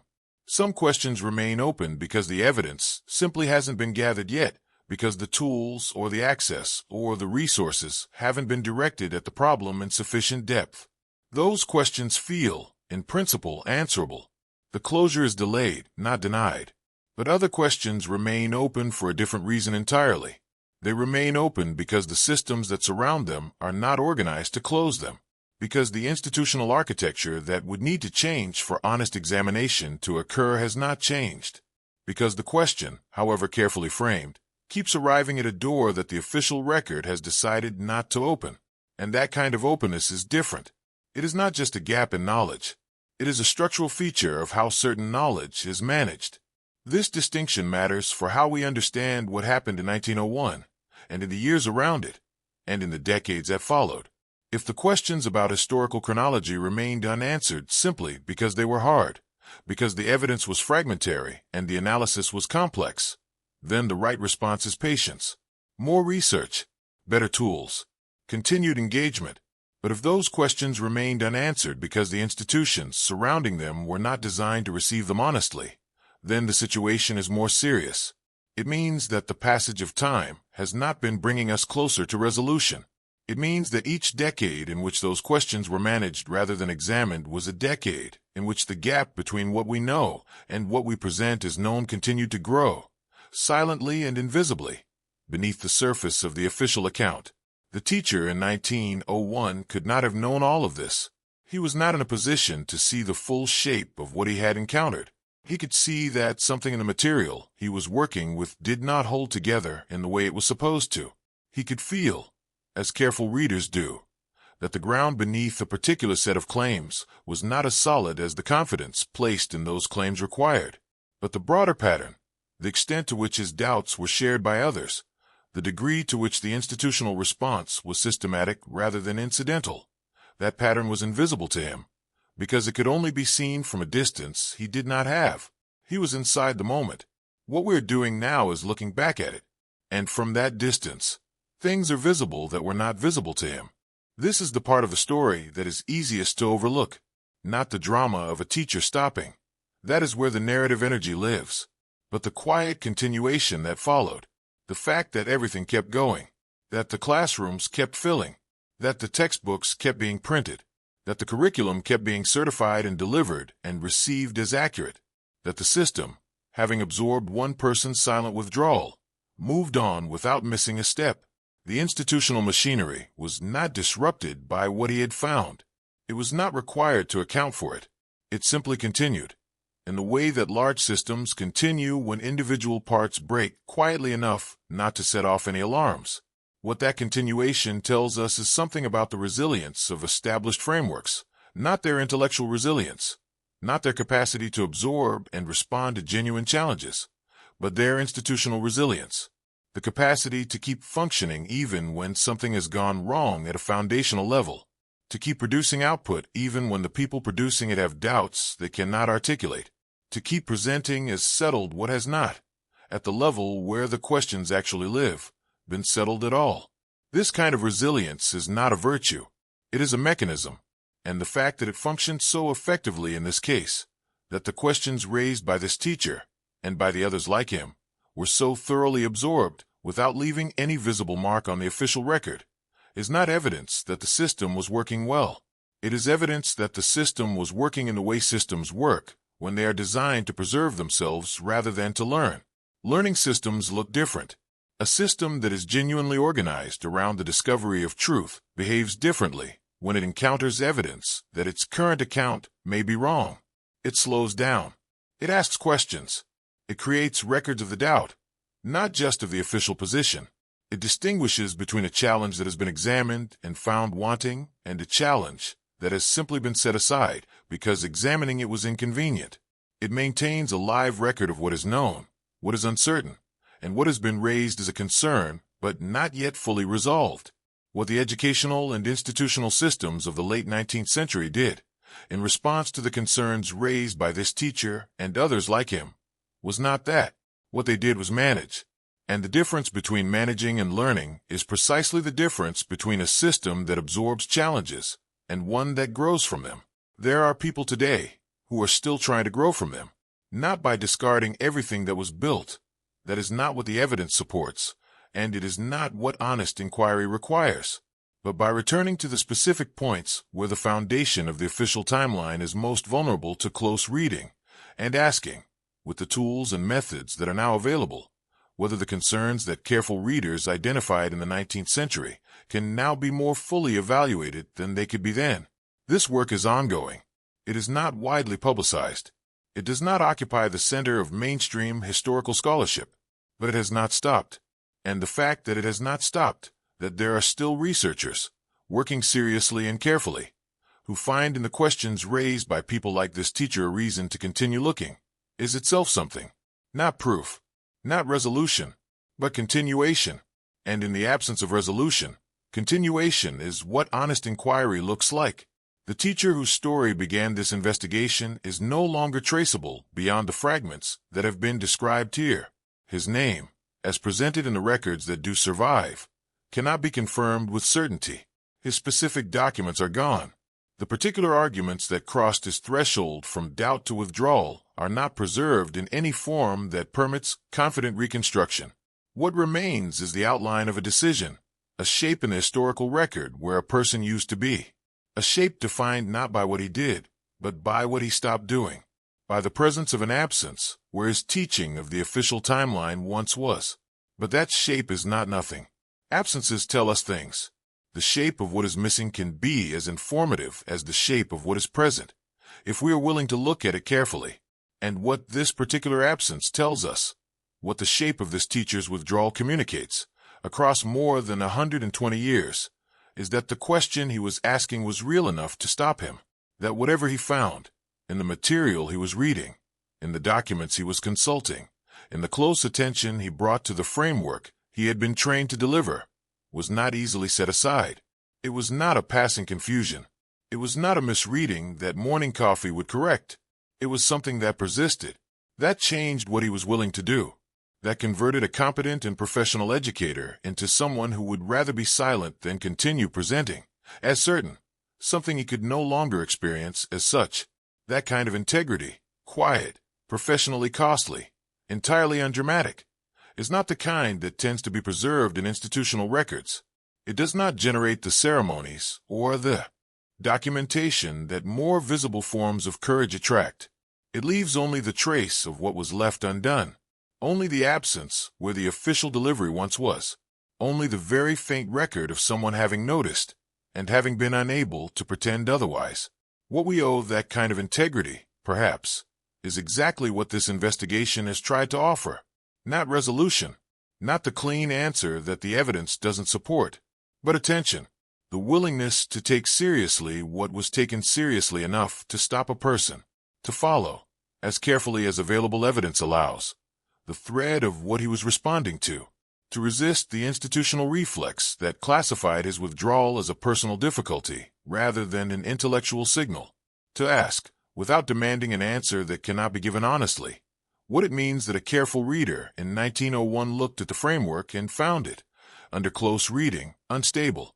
It means something, even if we cannot say precisely what, even if the specific content of his discovery has been lost to the silence that his environment made the only reasonable choice, even if the questions he was asking remain, after all this time, without the clean resolution that would allow them to be set down finally and completely. They are still questions worth holding. Still questions that serious engagement with the material has not been able to permanently close. Still questions that return, in new forms and new contexts, to the same unresolved place. And perhaps that is the most accurate thing that can be said about the state of this inquiry, at the end of everything that has been examined. Not that the answer has been found, not that the teacher was right or wrong, or somewhere exactly in between, but that the question he was asking, the specific, uncomfortable, institutionally inconvenient question about whether the framework he had been trained to deliver actually held together under close reading, is still, in the fullest sense, open, still waiting, across the silence of more than a century, for the kind of honest and sustained attention that would finally allow it to be addressed as what it is. Not a personal problem, not an anomaly, not a marginal concern from a marginal moment in educational history. A real question, raised by a real person, about something real, still waiting for a real answer. This distinction matters for how we understand what happened in 1901, and in the years around it, and in the decades that followed.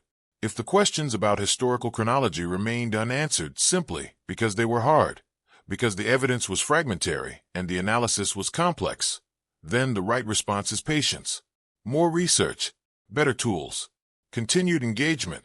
But if those questions remained unanswered because the institutions surrounding them were not designed to receive them honestly, then the situation is more serious. It means that the passage of time has not been bringing us closer to resolution. It means that each decade in which those questions were managed rather than examined was a decade in which the gap between what we know and what we present as known continued to grow, silently and invisibly, beneath the surface of the official account. The teacher in 1901 could not have known all of this. He was not in a position to see the full shape of what he had encountered. He could see that something in the material he was working with did not hold together in the way it was supposed to. He could feel, as careful readers do, that the ground beneath a particular set of claims was not as solid as the confidence placed in those claims required.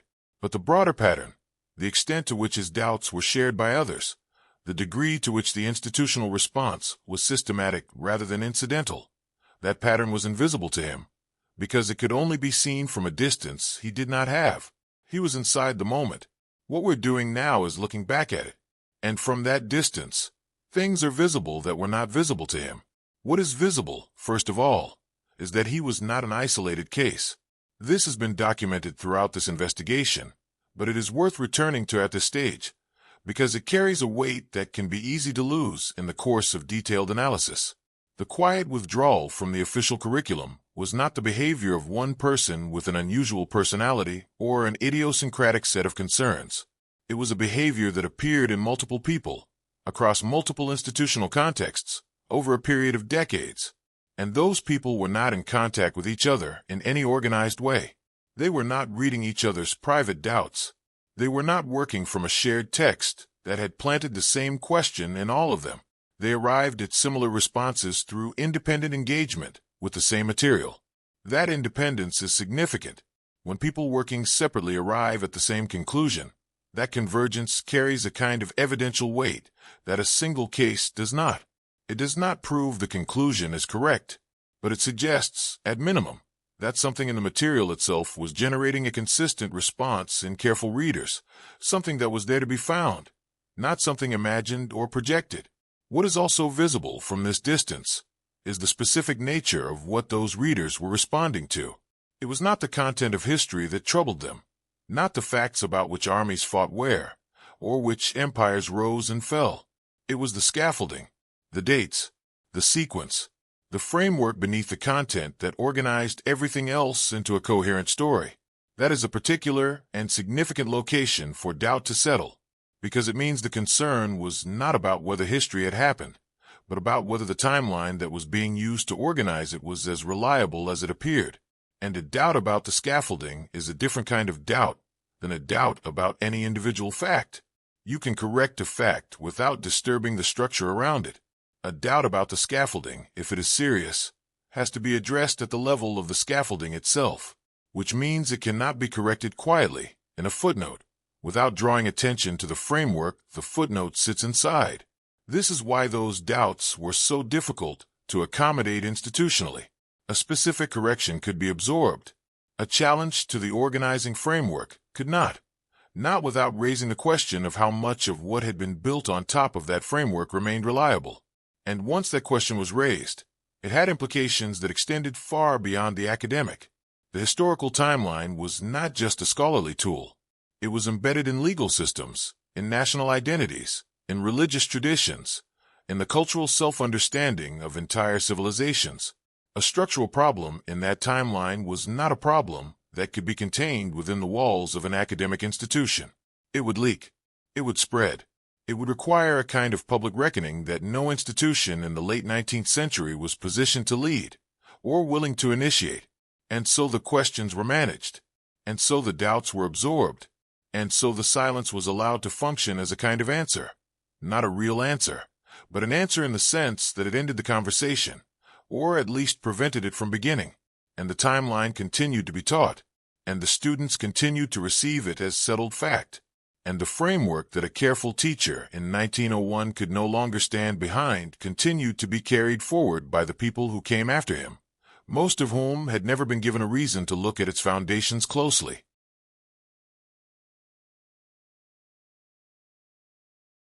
This is the part of the story that is easiest to overlook, not the drama of a teacher stopping.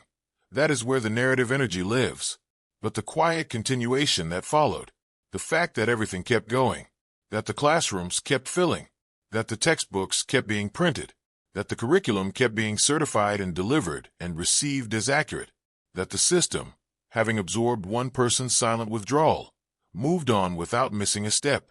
The institutional machinery was not disrupted by what he had found. It was not required to account for it. It simply continued, in the way that large systems continue when individual parts break quietly enough not to set off any alarms. What that continuation tells us is something about the resilience of established frameworks, not their intellectual resilience, not their capacity to absorb and respond to genuine challenges, but their institutional resilience. The capacity to keep functioning even when something has gone wrong at a foundational level, to keep producing output even when the people producing it have doubts they cannot articulate, to keep presenting as settled what has not, at the level where the questions actually live, been settled at all. This kind of resilience is not a virtue. It is a mechanism, and the fact that it functions so effectively in this case, that the questions raised by this teacher, and by the others like him, were so thoroughly absorbed without leaving any visible mark on the official record, is not evidence that the system was working well. It is evidence that the system was working in the way systems work when they are designed to preserve themselves rather than to learn. Learning systems look different. A system that is genuinely organized around the discovery of truth behaves differently when it encounters evidence that its current account may be wrong. It slows down. It asks questions. It creates records of the doubt, not just of the official position. It distinguishes between a challenge that has been examined and found wanting and a challenge that has simply been set aside because examining it was inconvenient. It maintains a live record of what is known, what is uncertain, and what has been raised as a concern but not yet fully resolved. What the educational and institutional systems of the late 19th century did, in response to the concerns raised by this teacher and others like him, was not that. What they did was manage. And the difference between managing and learning is precisely the difference between a system that absorbs challenges and one that grows from them. There are people today who are still trying to grow from them, not by discarding everything that was built. That is not what the evidence supports, and it is not what honest inquiry requires, but by returning to the specific points where the foundation of the official timeline is most vulnerable to close reading, and asking, with the tools and methods that are now available, whether the concerns that careful readers identified in the 19th century can now be more fully evaluated than they could be then. This work is ongoing. It is not widely publicized. It does not occupy the center of mainstream historical scholarship, but it has not stopped. And the fact that it has not stopped, that there are still researchers, working seriously and carefully, who find in the questions raised by people like this teacher a reason to continue looking, is itself something. Not proof, not resolution, but continuation. And in the absence of resolution, continuation is what honest inquiry looks like.